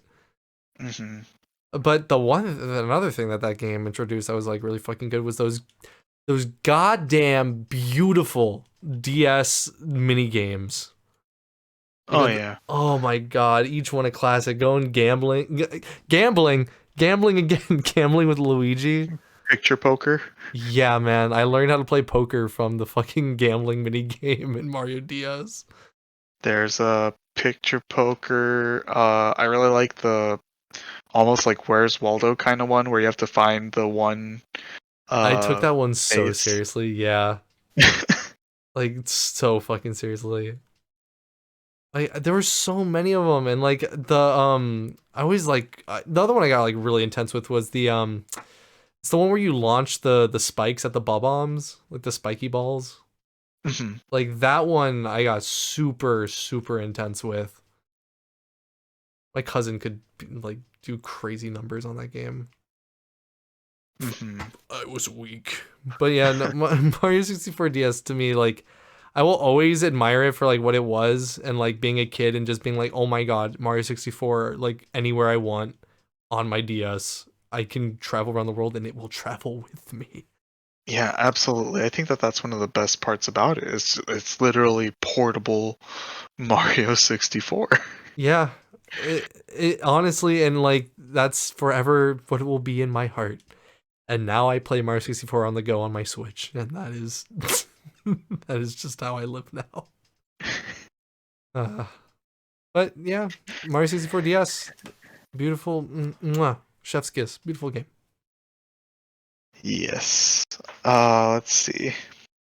So I don't know how much experience you have specifically with these games, Ooh, okay. but Final Fantasy has done a lot of like remakes or remasters of their older titles. Yeah, I probably have not played any of them. Yeah, so like just to like rapid fire, like they have remade Final Fantasies 1 through 7. Like, and it's varying in levels of how much they've gone through with it. Like Final Fantasy 1 and 2, they had a re-release on the Game Boy Advance called Dawn of Souls, where they Oh yeah, added yeah. a bunch of stuff. There's also Final Fantasy 1 and 2 on the PSP. Final Fantasy 3 got released on the DS, or Bro, 3, 4. this is gonna sound so stupid. The reason why I actually know about this is because I listened to there's like this YouTube channel that does like these fake lectures, and they were talking about Final Fantasy, and like I just like while I'm working was listening to it. Oh, really? Yeah. Anyway, sorry, keep going. No, but there's Final Fantasy 3, 4. I don't think 5 or 6 got remade on the DS. I know 3 and 4 did, and then 5 and 6 got remade. 4, 5, and 6 all got remade on the Game Boy Advance. Mm. 7, obviously, with Final Fantasy 7 Remaster. Woo. Which I don't even know if I can call Final Fantasy 7 remake like a remake. It's like a To me, reworking. it feels like a complete reimagining of the game. Yeah, that's a better one. Like, and it's great because they're going very, I guess, slow with it, because they are going from what's it called? They're going through it from the very beginning, I guess. Like, and they're going at it at a very slow pace. Mm-hmm. Where the current game that's available for Final Fantasy VII Remake is literally just it's not even like the amount of content that's on the first disc of Final Fantasy VII. Right. And but it's still like a whole very long game. Which I find and surprising. Like I don't even understand how. and I think it's really good because specifically um it fleshes out a lot of the world that wasn't fleshed out by like Final Fantasy VII Advent Children or Final Fantasy VII Crisis Core. Mm. Like it goes in depth, and it made me care more about characters that I didn't think I would care about. Yeah, that was like the thing because I'm still playing through Final Fantasy VII on my Switch, and which I guess is that technical. Oh, no, I guess that's more of a port, but like they kind of cleaned up the models and stuff. But They cleaned up the models, they fixed some glitches, they fixed a few yeah, things. There's yeah. also ways to abuse it, like the video that I sent you to guaranteed get a gold chocobo. Yeah. But definitely like I've that was the one thing that surprised me going through it was just like how fast the story is going. Hmm. Like it feels like I know it's a long story. Like there's still a lot more to go, but like I know like I'm almost like near the end of the Midgar section, and I'm like, oh okay, like this is just like how did they make a whole game that's just this part? Yeah, you'd be surprised. Like they go really they add a lot to it.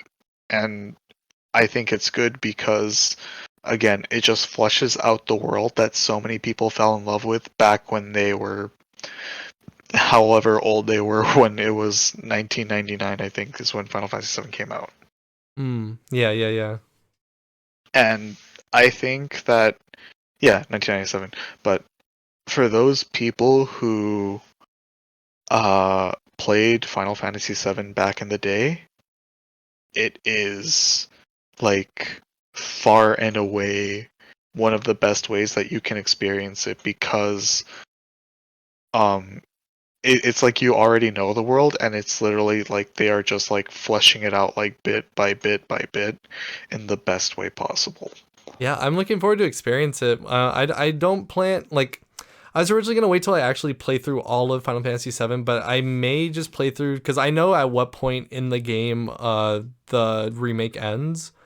So I was like, Mhm. maybe what I'll do is I'll just play that far through 7 and then do the remake. But I'm also at the same time like, well, remake is a whole ass game, so like I feel like I don't want to be too long away from playing 7. It's a Mhm. weird. I'm trying to feel out how I'm gonna approach it, but for now I am enjoying 7, and like seeing because it was I Final Fantasy 7 was like free, or the remake was free with PS Plus like a month or two ago, and I got it, and like I see it on my library, and I'm just like, ooh, I want to play. That looks nice. That looks shiny and new. Yeah, it's really really good. Hmm. I Um and then just in terms of other Final Fantasy games that have been remade and or re-released in some capacity, um specifically I wanted to talk about Final Fantasy X HD and Final Fantasy 12, the Zodiac Age HD, Mm-hmm. because those ones, they were re-released because both Final Fantasy 10 and Final Fantasy 12 had international releases that added more content than what was originally released. Holy shit! Really? Yeah, and those international versions never got released in the West. Oh. So if you wanted to play it, you either had to have like a European copy or a Japanese copy. Oh, holy shit! Wait, is that kind of like the thing? Because during the that like lecture thing I was listening to, they were talking about that, like, I think, was it like the director or like the at least the something regarding the team of like 10, they wanted to make like a 10-3, but they didn't. But there is like kind of like some like thing, like some little add-on thing. I can't remember what it was. Yes. And as a Final Fantasy 10, by the way, is my favorite Final Fantasy aside from Final Fantasy 14. Hmm. Um, but uh, there's like an audio drama that sets up a Final Fantasy 10-3, and like specifically the team behind Final Fantasy 10 and 10-2, and Square Enix themselves have said, "Oh, we can't do Final Fantasy 10-3 because of Final Fantasy 7 remake." The what? Or Final Fantasy, not no, sorry, not Final Fantasy 7 remake. Oh, Kingdom Hearts 3, that's because still. all of our like manpower is being put towards that game. Well, fuck, Kingdom Hearts 3 is already out. Whatever. Yeah, so it's possible that they could be working on it. That would be fucking awesome. What's it called? What I think the version I own is probably the remaster. Is it HD? It's like 10 and 10 2 HD. Yeah, if you don't have it on the PS2, then it's the HD version. Okay, yeah. I have the one on Steam, so yeah, that's probably the version I have.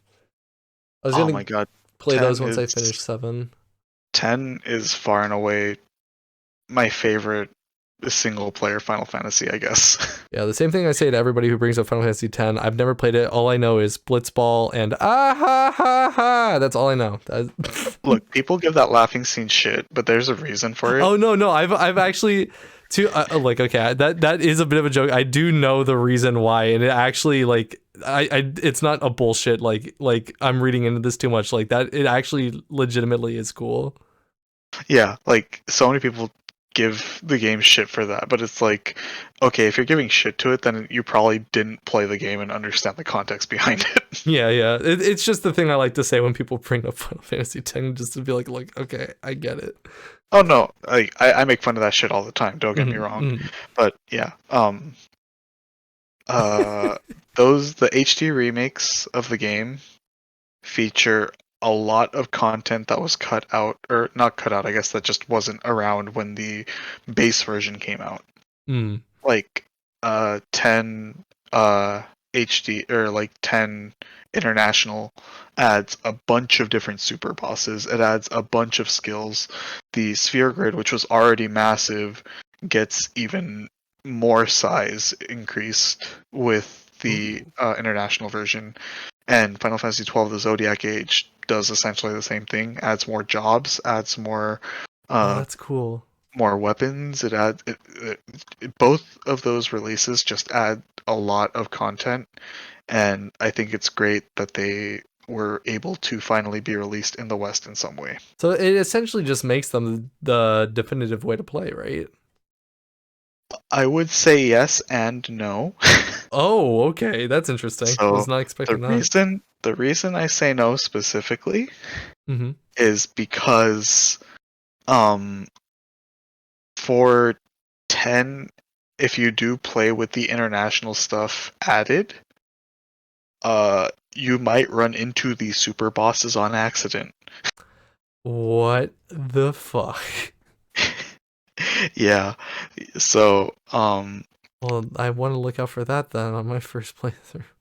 I would potentially recommend uh not going into those games uh from with the international stuff, because specifically because you can potentially fuck yourself over if you walk into an area where the super boss is supposed to be and you just get destroyed. Jesus Christ, I could totally see myself doing that because I am a person that just explores every nook and cranny.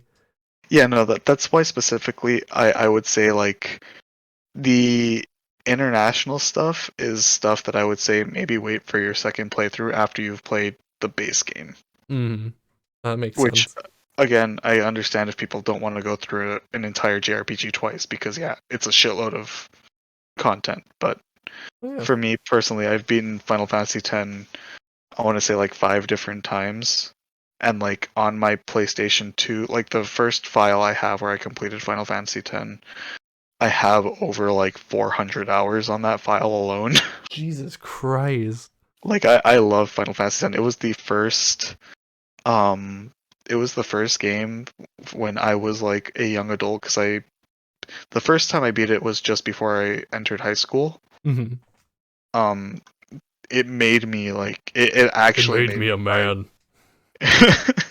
It actually like brought me to tears. Damn, man.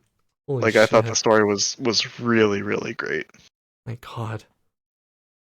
Like, not to like take away from that. I feel like the first game to ever make me cry was I think it was literally the Telltale Walking Dead game.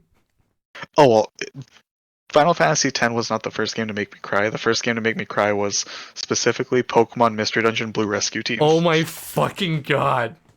Wake up. Like, look, when my partner was crying as I started glowing and floating into the sky because I had to return to the human world, like, my partner was crying saying they didn't want to go, Pokemon me was crying My saying they didn't want to God. go, Real me was crying saying I didn't want to go. Oh my fucking God. Why would like, they make a child go through this? like, and then like legit, you just end up not going. Hmm. but, but the first time that I played it, like legit, I cried as a 10-year-old boy. Yeah. No, it'll do it. That'll do it. Jesus Christ. Uh, 10 and 10 too. Look, 10-2, I will straight up say is not the best game. Oh. It's really not, and that's not like a controversial opinion. That is like the very commonly like agreed upon opinion. Oh, But dang. I 100% completed it so I could see the true ending of Final Fantasy X too. Damn, okay. Jesus. And let me tell you, 100% completing that game is not fucking easy because there's a lot of shit that you can miss. Oh my God. Like it's really quite stupid, but at the same time, like I really wanted to see that game like done to the end. Bro, I just don't have the patience to 100% a JRPG. Like, I can't even do Pokemon's Pokedex. Like, I rest I in peace. don't blame you. I am just a fucking freak. Oh my fucking God, dude. Yeah, man. I see what I see you, and that's definitely. I'm gonna have to, can you turn off the international stuff? Yeah, when you start a new game, it lets you choose between playing the original release or the international version. Okay, that's And awesome. That's it fucking even recommends awesome. that you go through the regular version like for your first playthrough. Okay, I'll probably do that then when I start it, because yeah, man, don't no secret bosses for me. hmm I'm good. Um, yeah, I guess anything else you want to say?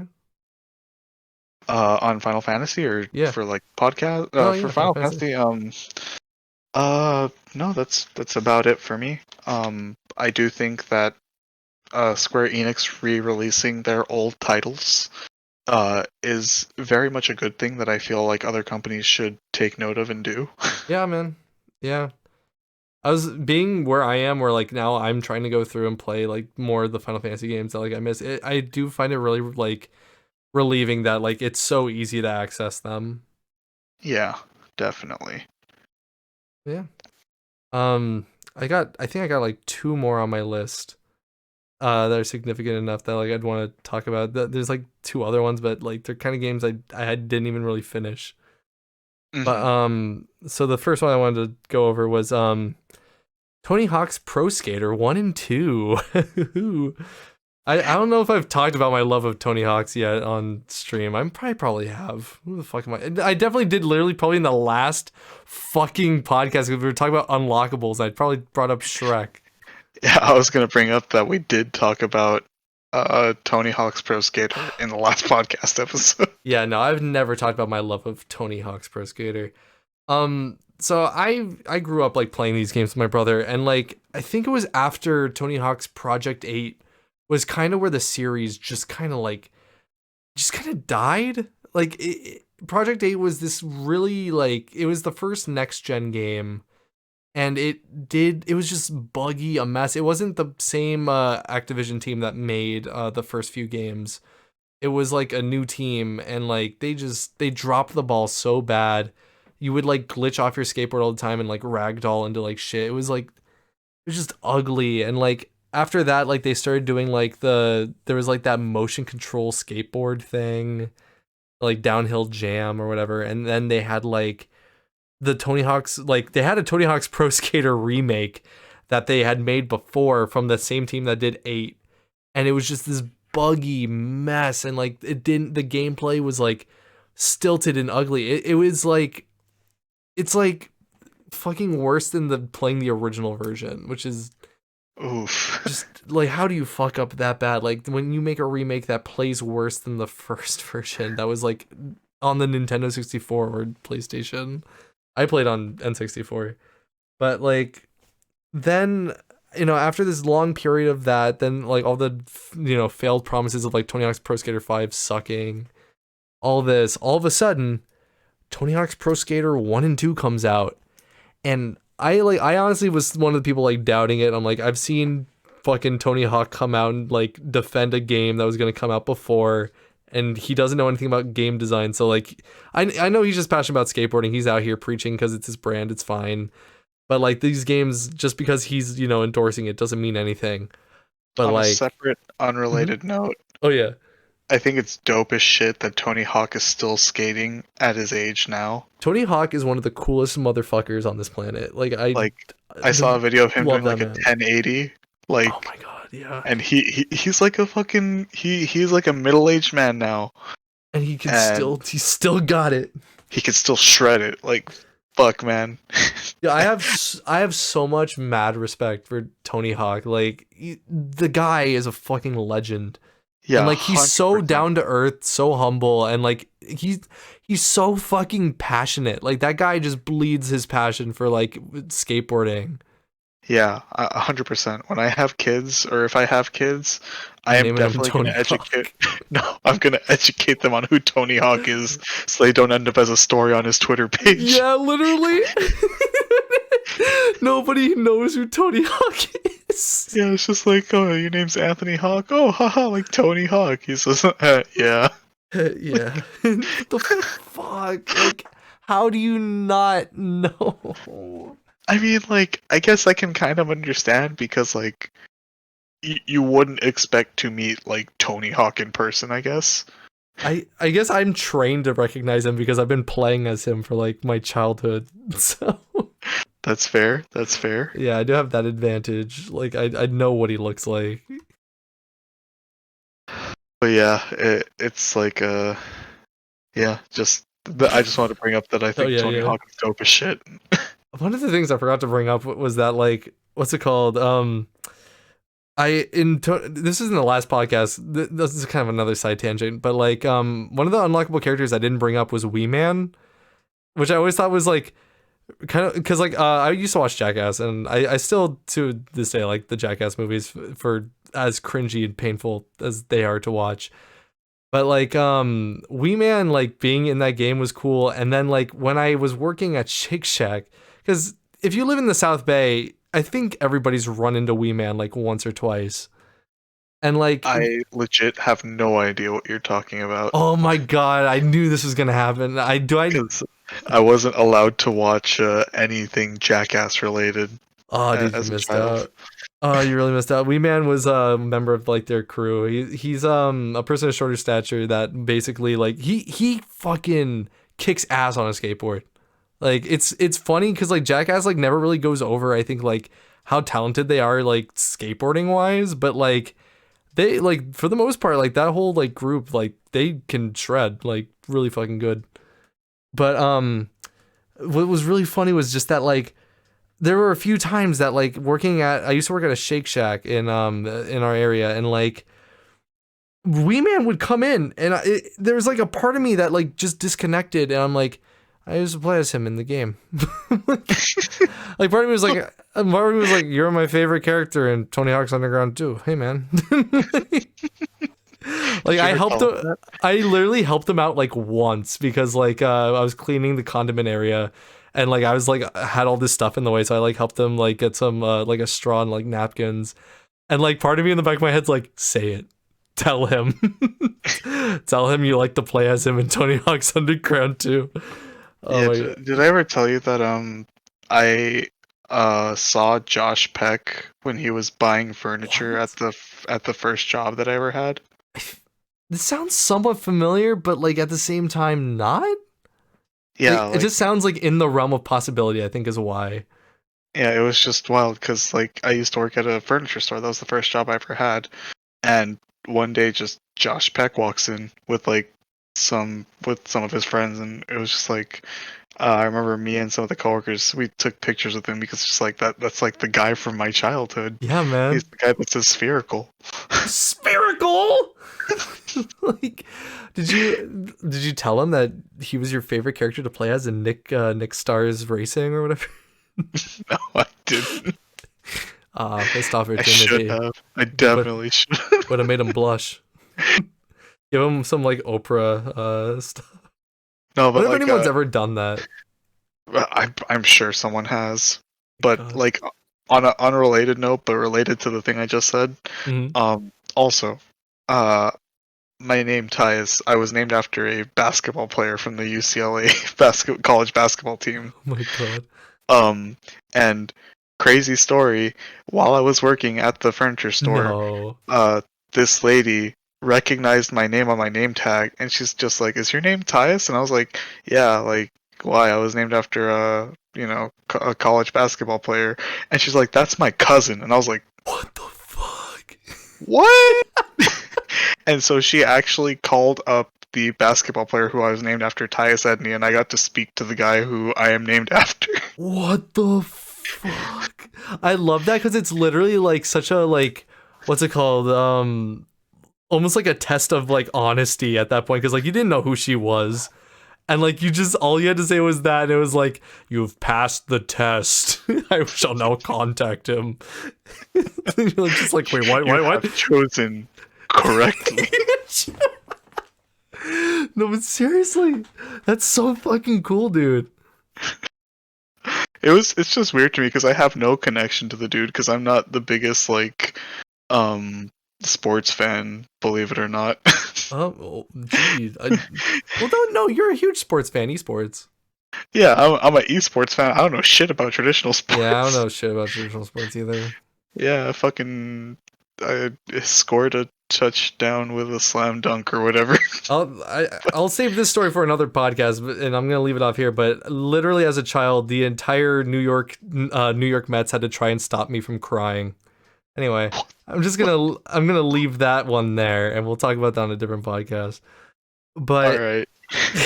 But for Tony Hawk's Pro Skater 1 and 2, the remakes, like the controls, they didn't do the fucking mistake that they did with the Tony Hawk's Pro Skater 1 remake that they made. Well, first off, it's not even it's a new team making this. It's the same team actually that did the Crash Insane trilogy, which is now working on Call of Duty. So it was Toys for Bob? Yeah, so I guess this is also probably dead now. Great. Anyway, not the point. Happy times. The thing that like was fucking incredible is that it literally plays like underground, like the underground gameplay, and like it has all the advancements that were like of that time in the maps from the old games, which is just fucking perfect.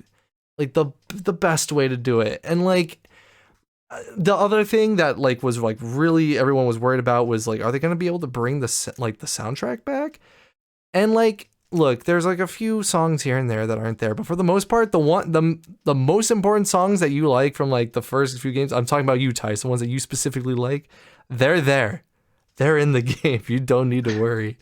They got I'm they sure they got just can't get. Goldfinger Superman, and that's all you need. I'm sure there's just some that they just obviously can't get because of like licensing shit. That's the whole thing, man. Like these games came out at like a different time where like these bands like they didn't know their worth, and Yeah. now they know their worth. And it's apparently worth more than a Tony Hawk's Pro Skater 1 and 2 remake. But yeah, playing through the remake of Tony Hawk's Pro Skater 1 and 2, man, it's just such a fucking joy. And it does literally the thing that I think a good remake does, and we talked about this earlier. It's that it recaptures what it was in my mind when I was playing on Nintendo 64. And so the fact that it did that while improving the gameplay, just like, again, chef's kiss, perfect. Like, I fucking love it. I wish it would mean that we get more Tony Hawk's Pro Skater games, but I guess we know where that goes. On a closing note, though, they didn't put Spider-Man back in the game, so F for the game. So game sucks. Game sucks, actually. Never mind, take it back. At least make them only available in the PlayStation version. Like, I don't know, fucking figure something out.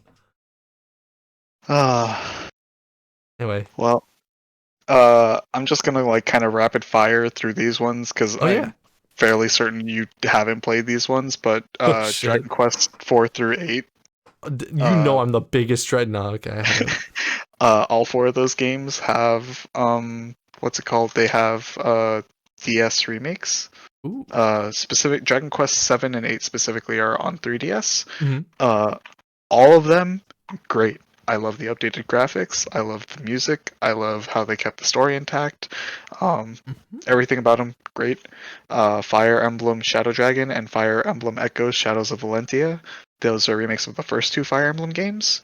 And Shadow Dragon specifically is on DS, Shadows of Valentia on 3DS. Both those games also incredibly good. Really good ways. They add a lot of modern innovations to the classic Fire Emblem style that make them very, I guess, easy to pick up as a new player. Yeah, I think that's also like a really good thing for just Fire Emblem as a series in general. Although I do think Three Houses did a pretty good job of that. A lot of people I know got into Fire Emblem because of it. Yeah, Three Houses is great, honestly. Let's see, and shout outs to the Kingdom Hearts games. Woo.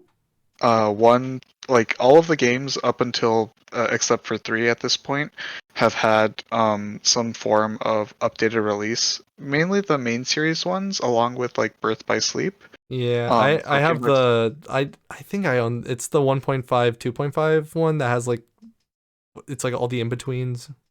Yeah, but like before those like HD versions got released on like PS3 and PS4. Kingdom Hearts 1, 2, and Birth by Sleep actually had Japanese exclusive like updates similar to Final Fantasy X with the international version. Oh shit. Called the Final Mix version. Oh, which, okay. It added more content in the forms of like some extra keyblades, some extra secret boss battles, and fuck, that's so cool. Specifically, they also added like if you got like 100% completion, it had a trailer, like a little teaser trailer for the next game in the series. Holy shit, that's so cool. What the fuck? Yeah, so those games, really cool updates, and they also added this version of the game called Critical Mode, which is like the hardest version of the game, and it gives you a special skill that you can turn on or off, but it's called 0 XP, which, as the name implies, gives you 0 EXP, so you can, if you're really fucking good at the game, you can beat the entirety of Kingdom Hearts 1, 2, Birth by Sleep, etc. With literally gaining no EXP, so you beat the game at level 1. Yo, what the fuck? Yo, what the fuck? Okay. Alright, Kingdom Hearts, I see you. I apparently misjudged you greatly. And this next one, I think, is a game that both you and I have played. Kirby Superstar Ultra for the DS. Yes. The best Kirby game. I don't know if I can call it the best Kirby game. It's the best Kirby game.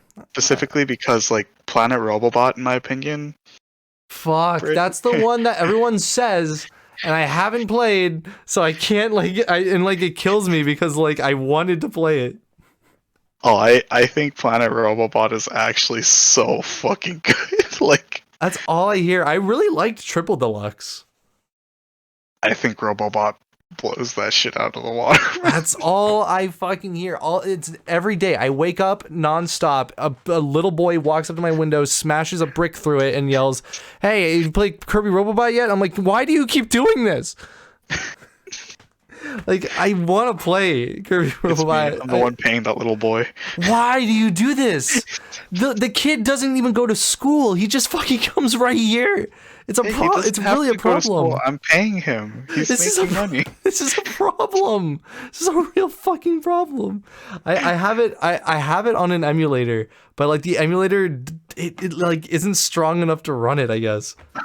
Okay, I know that I've already offered this with like 15 other games, but do you want to borrow my copy of Yeah, Planet Robobot? I really do. Kirby Robot it's definitely been one of those games that's been on my radar forever, and like I keep kind of like laughing it off, like, oh, Kirby and Mech, like what do you, they must be out of ideas, it can't be that great. And then I see like 5 fucking video essays recommended to me on YouTube that are like, this is why this is the crowning masterpiece of the Kirby series. I'm like, come on. It's pretty good, especially since now that you've seen Tengen Toppa Gurren Lagann. Oh my god. Now, I didn't even consider that. This is like my first time thinking about Kirby Robobot since watching that. Oh my fucking god. Look, that game became way better as soon as I Is Kirby's suction spiral power because it's like a whirl? Like, who knows? oh my fucking god. This sucks. I hate this world. Oh, that's fucking awesome. But yeah, the Kirby Superstar Ultra. Yeah, Superstar Ultra on DS is phenomenal. Phenomenal game. To me right now, because I have not played Robobot, that is like my peak Kirby. And I don't blame you, because before playing Robobot, like Superstar Ultra was definitely like my favorite Kirby game, because it was just like it had everything. Yeah, it really did. Like really the Great Cave Offensive had so much content in it. Oh, Meta Knight. There's also Meta Nightmare in Dreamland. There was the arena, the true arena and whatnot. That shit was so fucking intense. And then I even like how Superstar Ultra added the helper to hero arena, where you got to play as like the helper NPCs. Yeah. Oh my god. I thought that shit was so cool. I love whenever the Kirby series actually like allows like the enemies or like just any of the like background like characters stuff actually have a moment to like be cute or do something other than just be swallowed or ran by. Yeah. Absolutely. Love that shit. Well, I just rapid fired like 7 different games. You wanna hit me with some if you have any?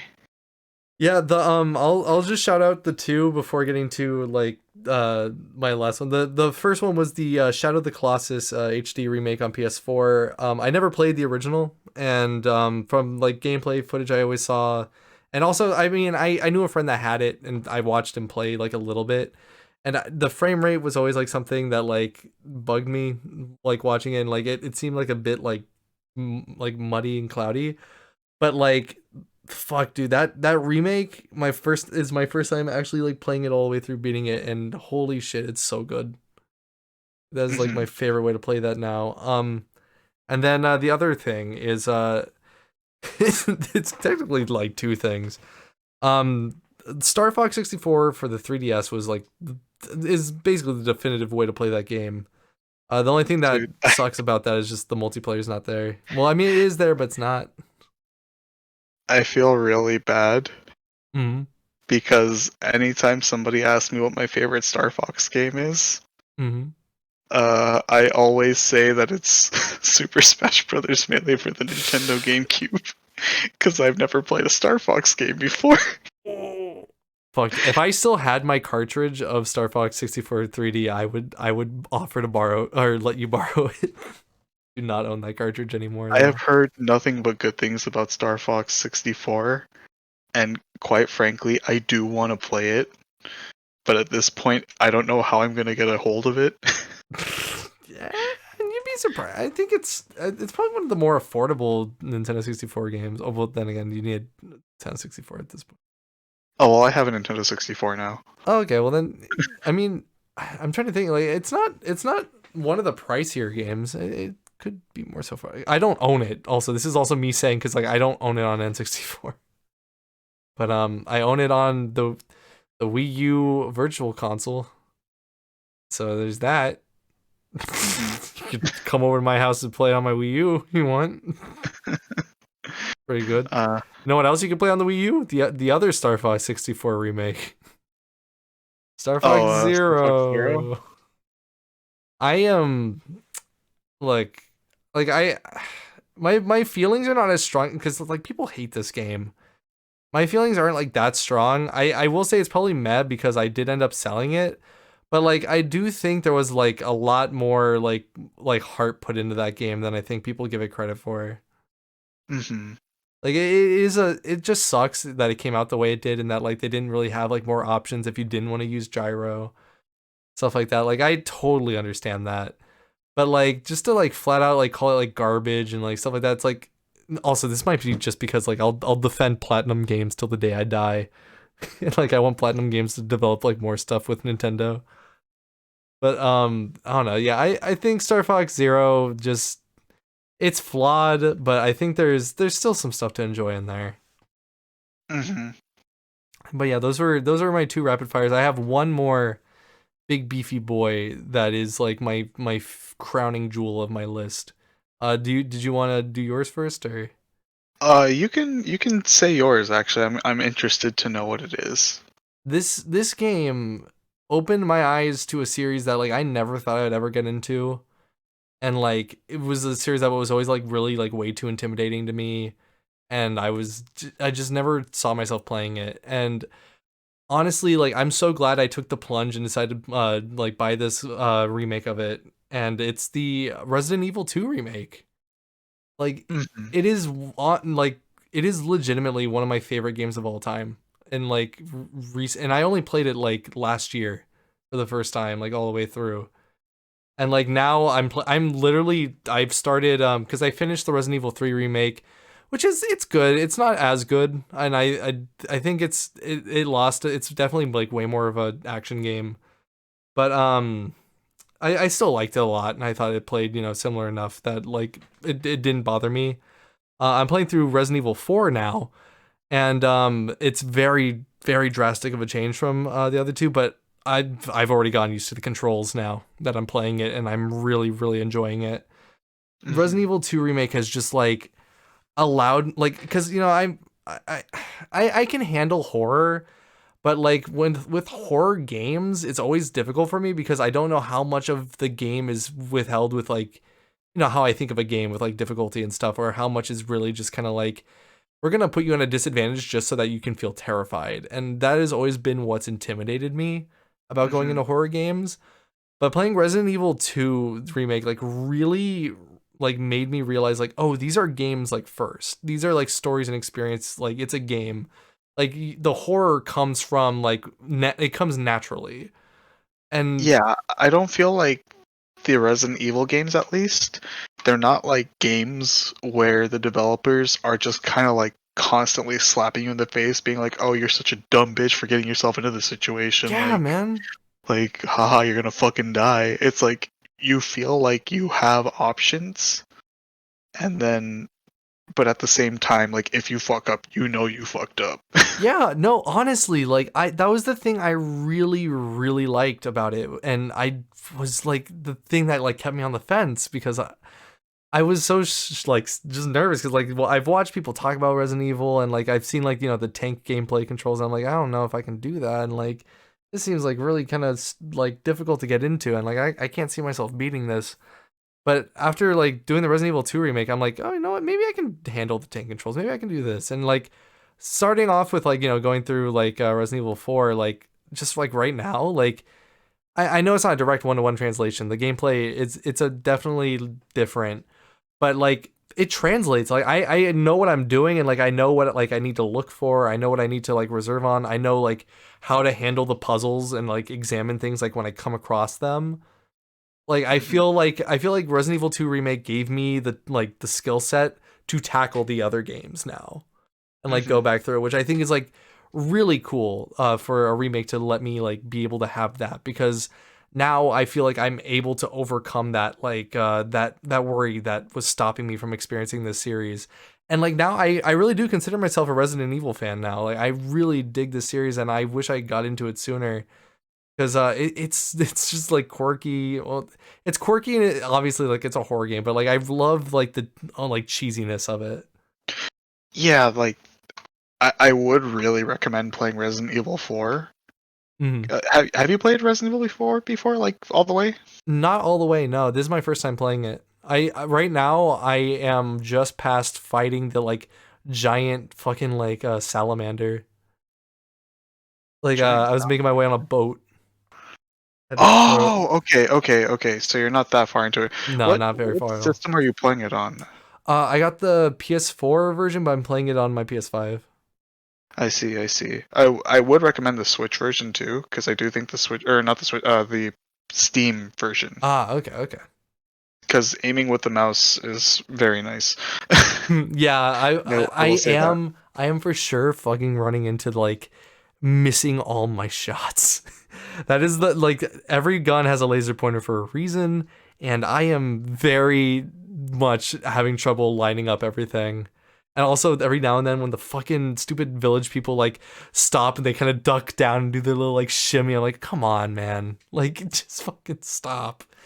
Yeah, That is one thing that I think like Resident Evil 2 remake did really fucking well, because what I always hear about Resident Evil is that the gameplay is kind of limited in that way on purpose to like give you that sense of fear, which I don't think is a bad thing. I actually think it works for this series.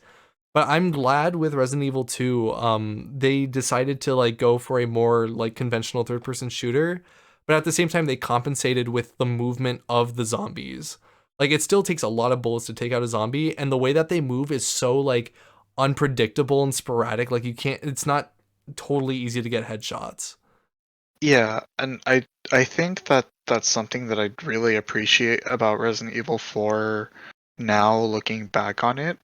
It's that Mhm. like uh if you look at the way like how Leon aims, like his hand kind of shakes a little. It's not like a Yeah, straight shot. And it's I've like noticed that. I appreciate that, because it's like if you were a real ass person in that situation, I'm pretty sure you'd be scared shitless. Oh yeah, no, dude, fuck that. Like like absolutely fuck that.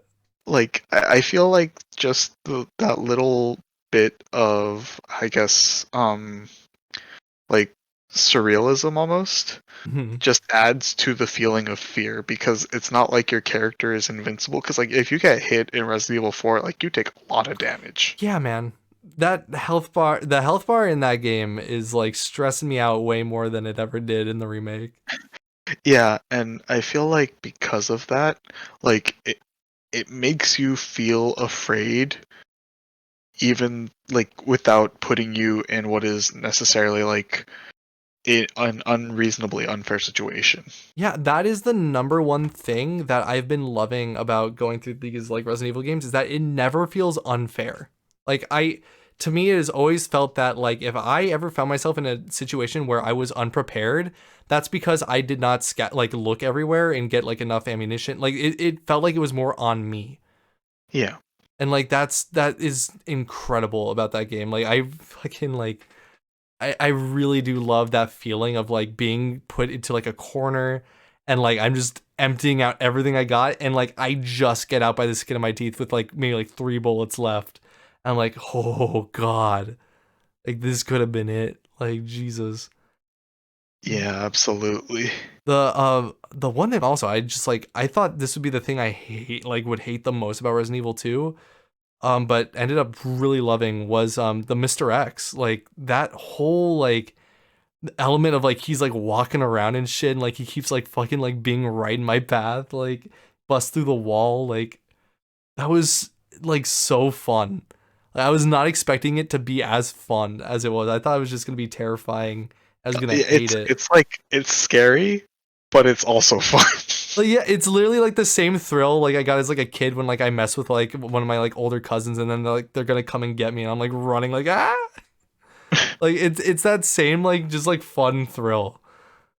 But Yeah, like also he's like this terrifying fucking mutant zombie man who's like got one gonna goal. punch you to death. Yeah, got one goal, and that's to like cave my skull in with his bloody fist. But yeah, Resident Evil 2 remake is going up on like my shelf of like some of my favorite games of all time, just for the fact that like it's now gotten me into this series that I never would have gotten into otherwise. Like that's definitely one of the greatest things I think it's done for me.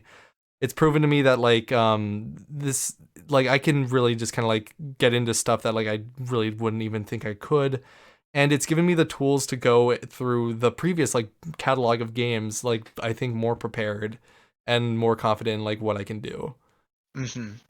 Which yeah, man, I think that's what makes it so good. And Resident Evil 2 remake is, at this point of recording, my favorite remake.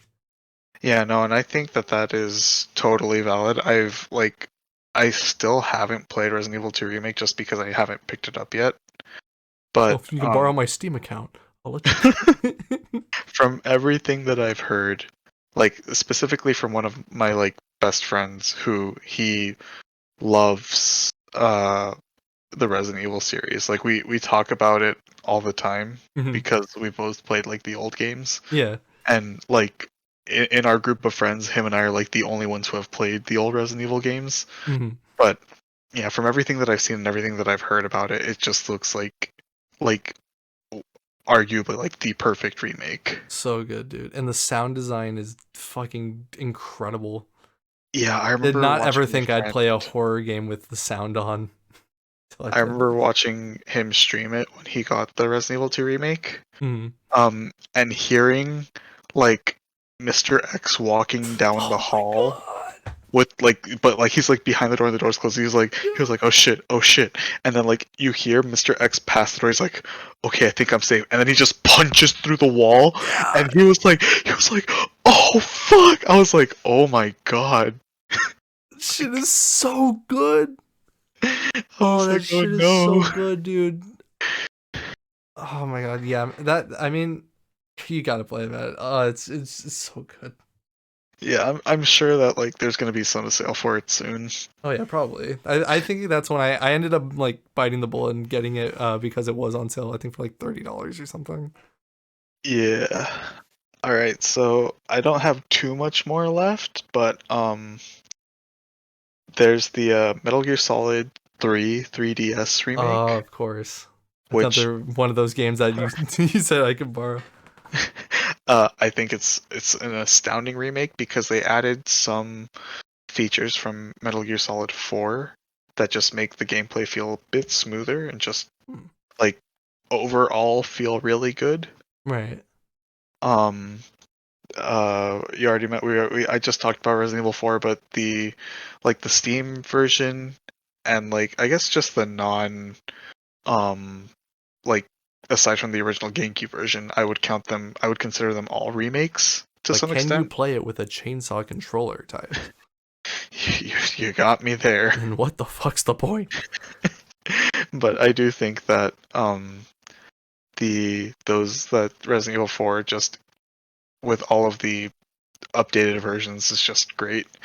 And then aside from that, there is this game is I know near and dear to your heart. Ooh.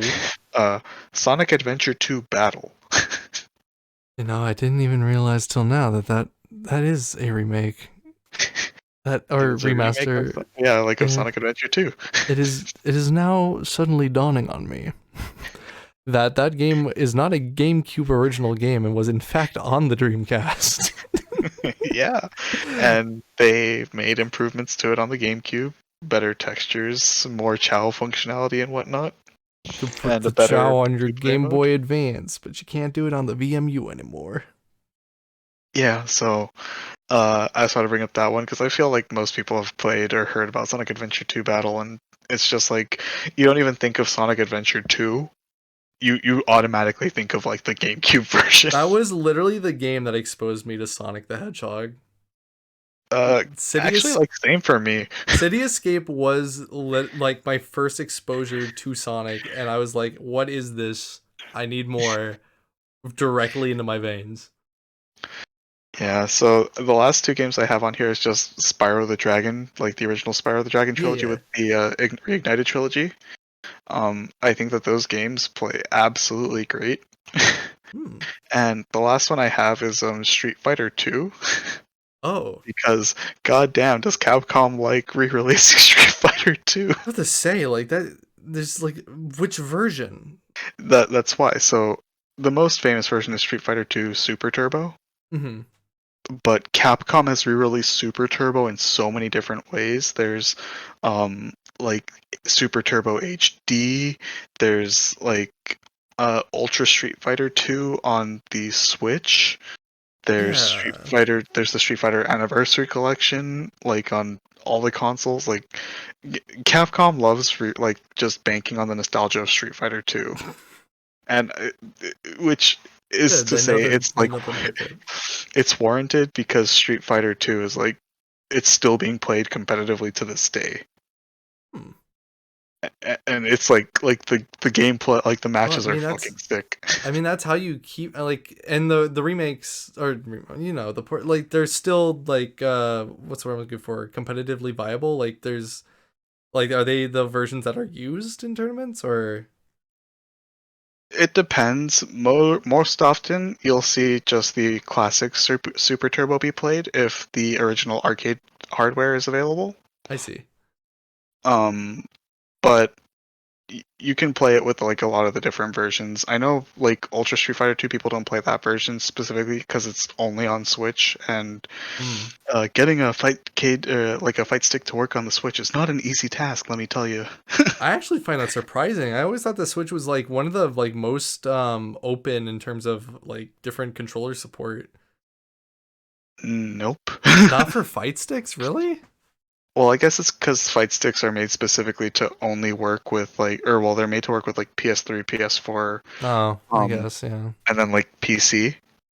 Like, I cannot plug my fight stick into my Switch unless I A, buy a Brooks converter adapter, or Oh. B, I buy a specific fight stick specifically for the Switch. Oh, damn, that sucks.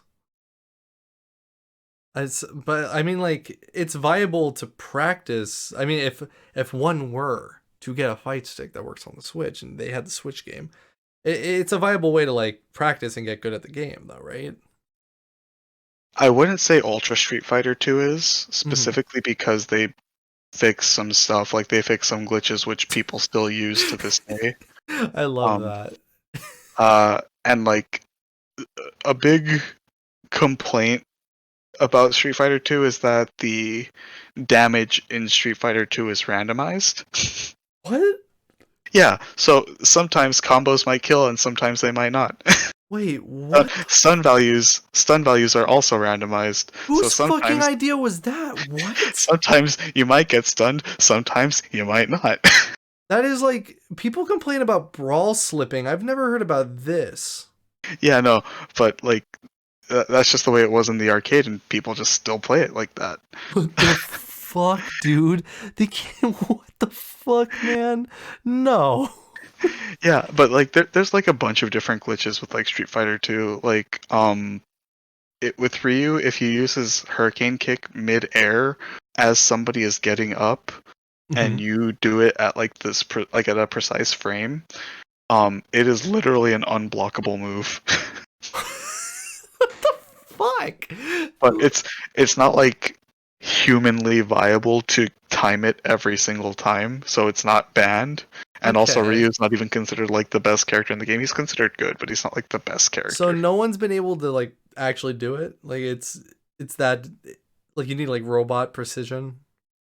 People have done it, Oh. but to like essentially like touch of death off of it. No one's done that. Okay.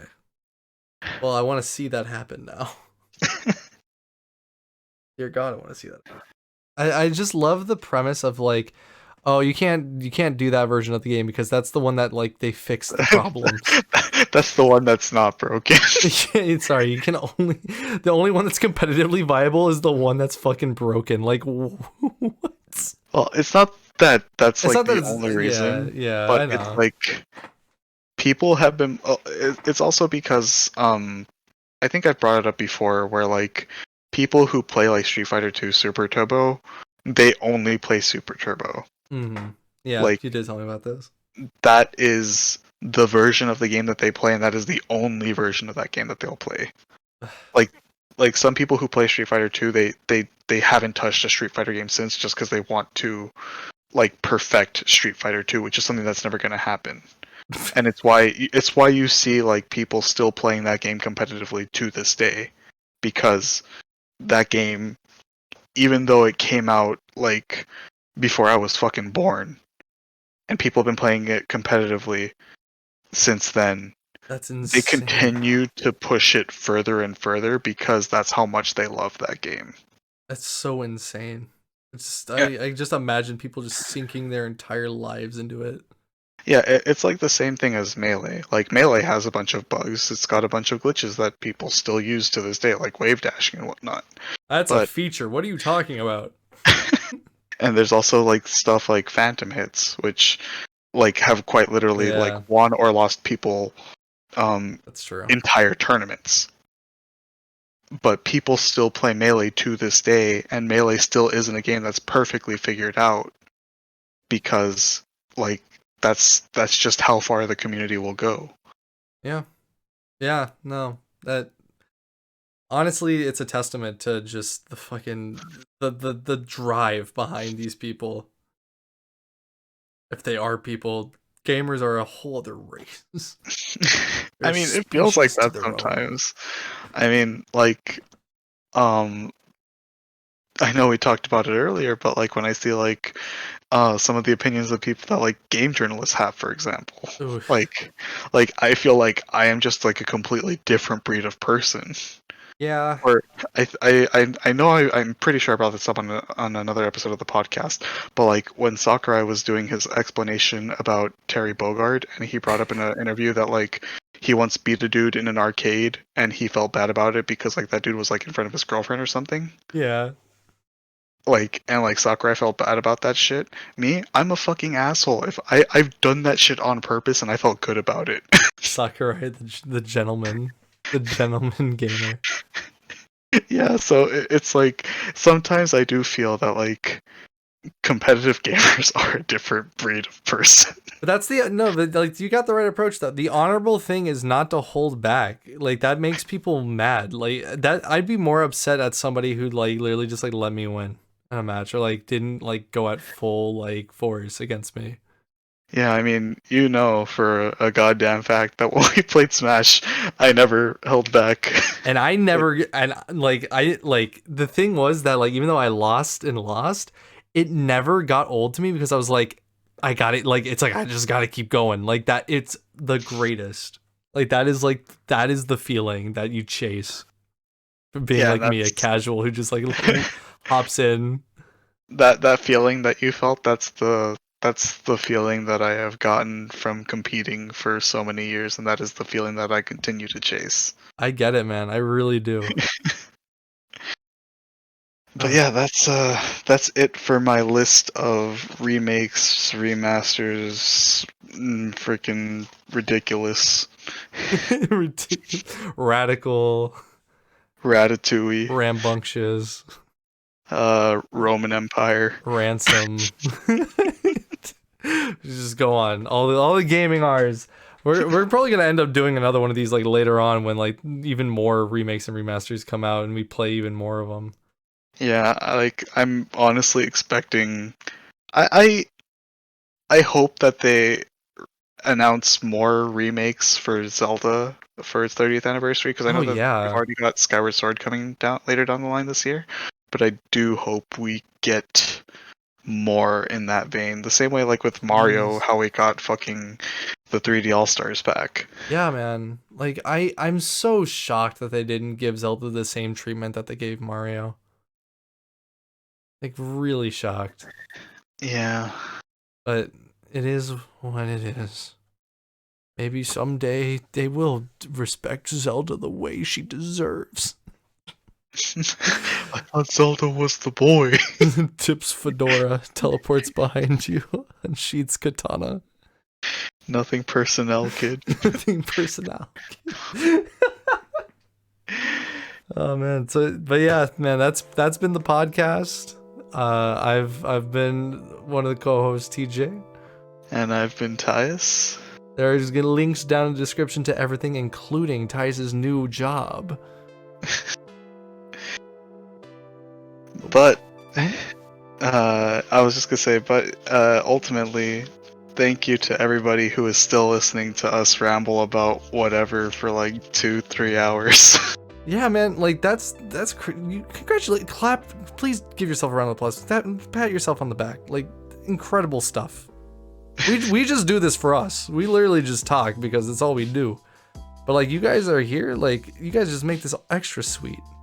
Yeah, I genuinely appreciate everyone who will go out of their way to listen to our ramblings.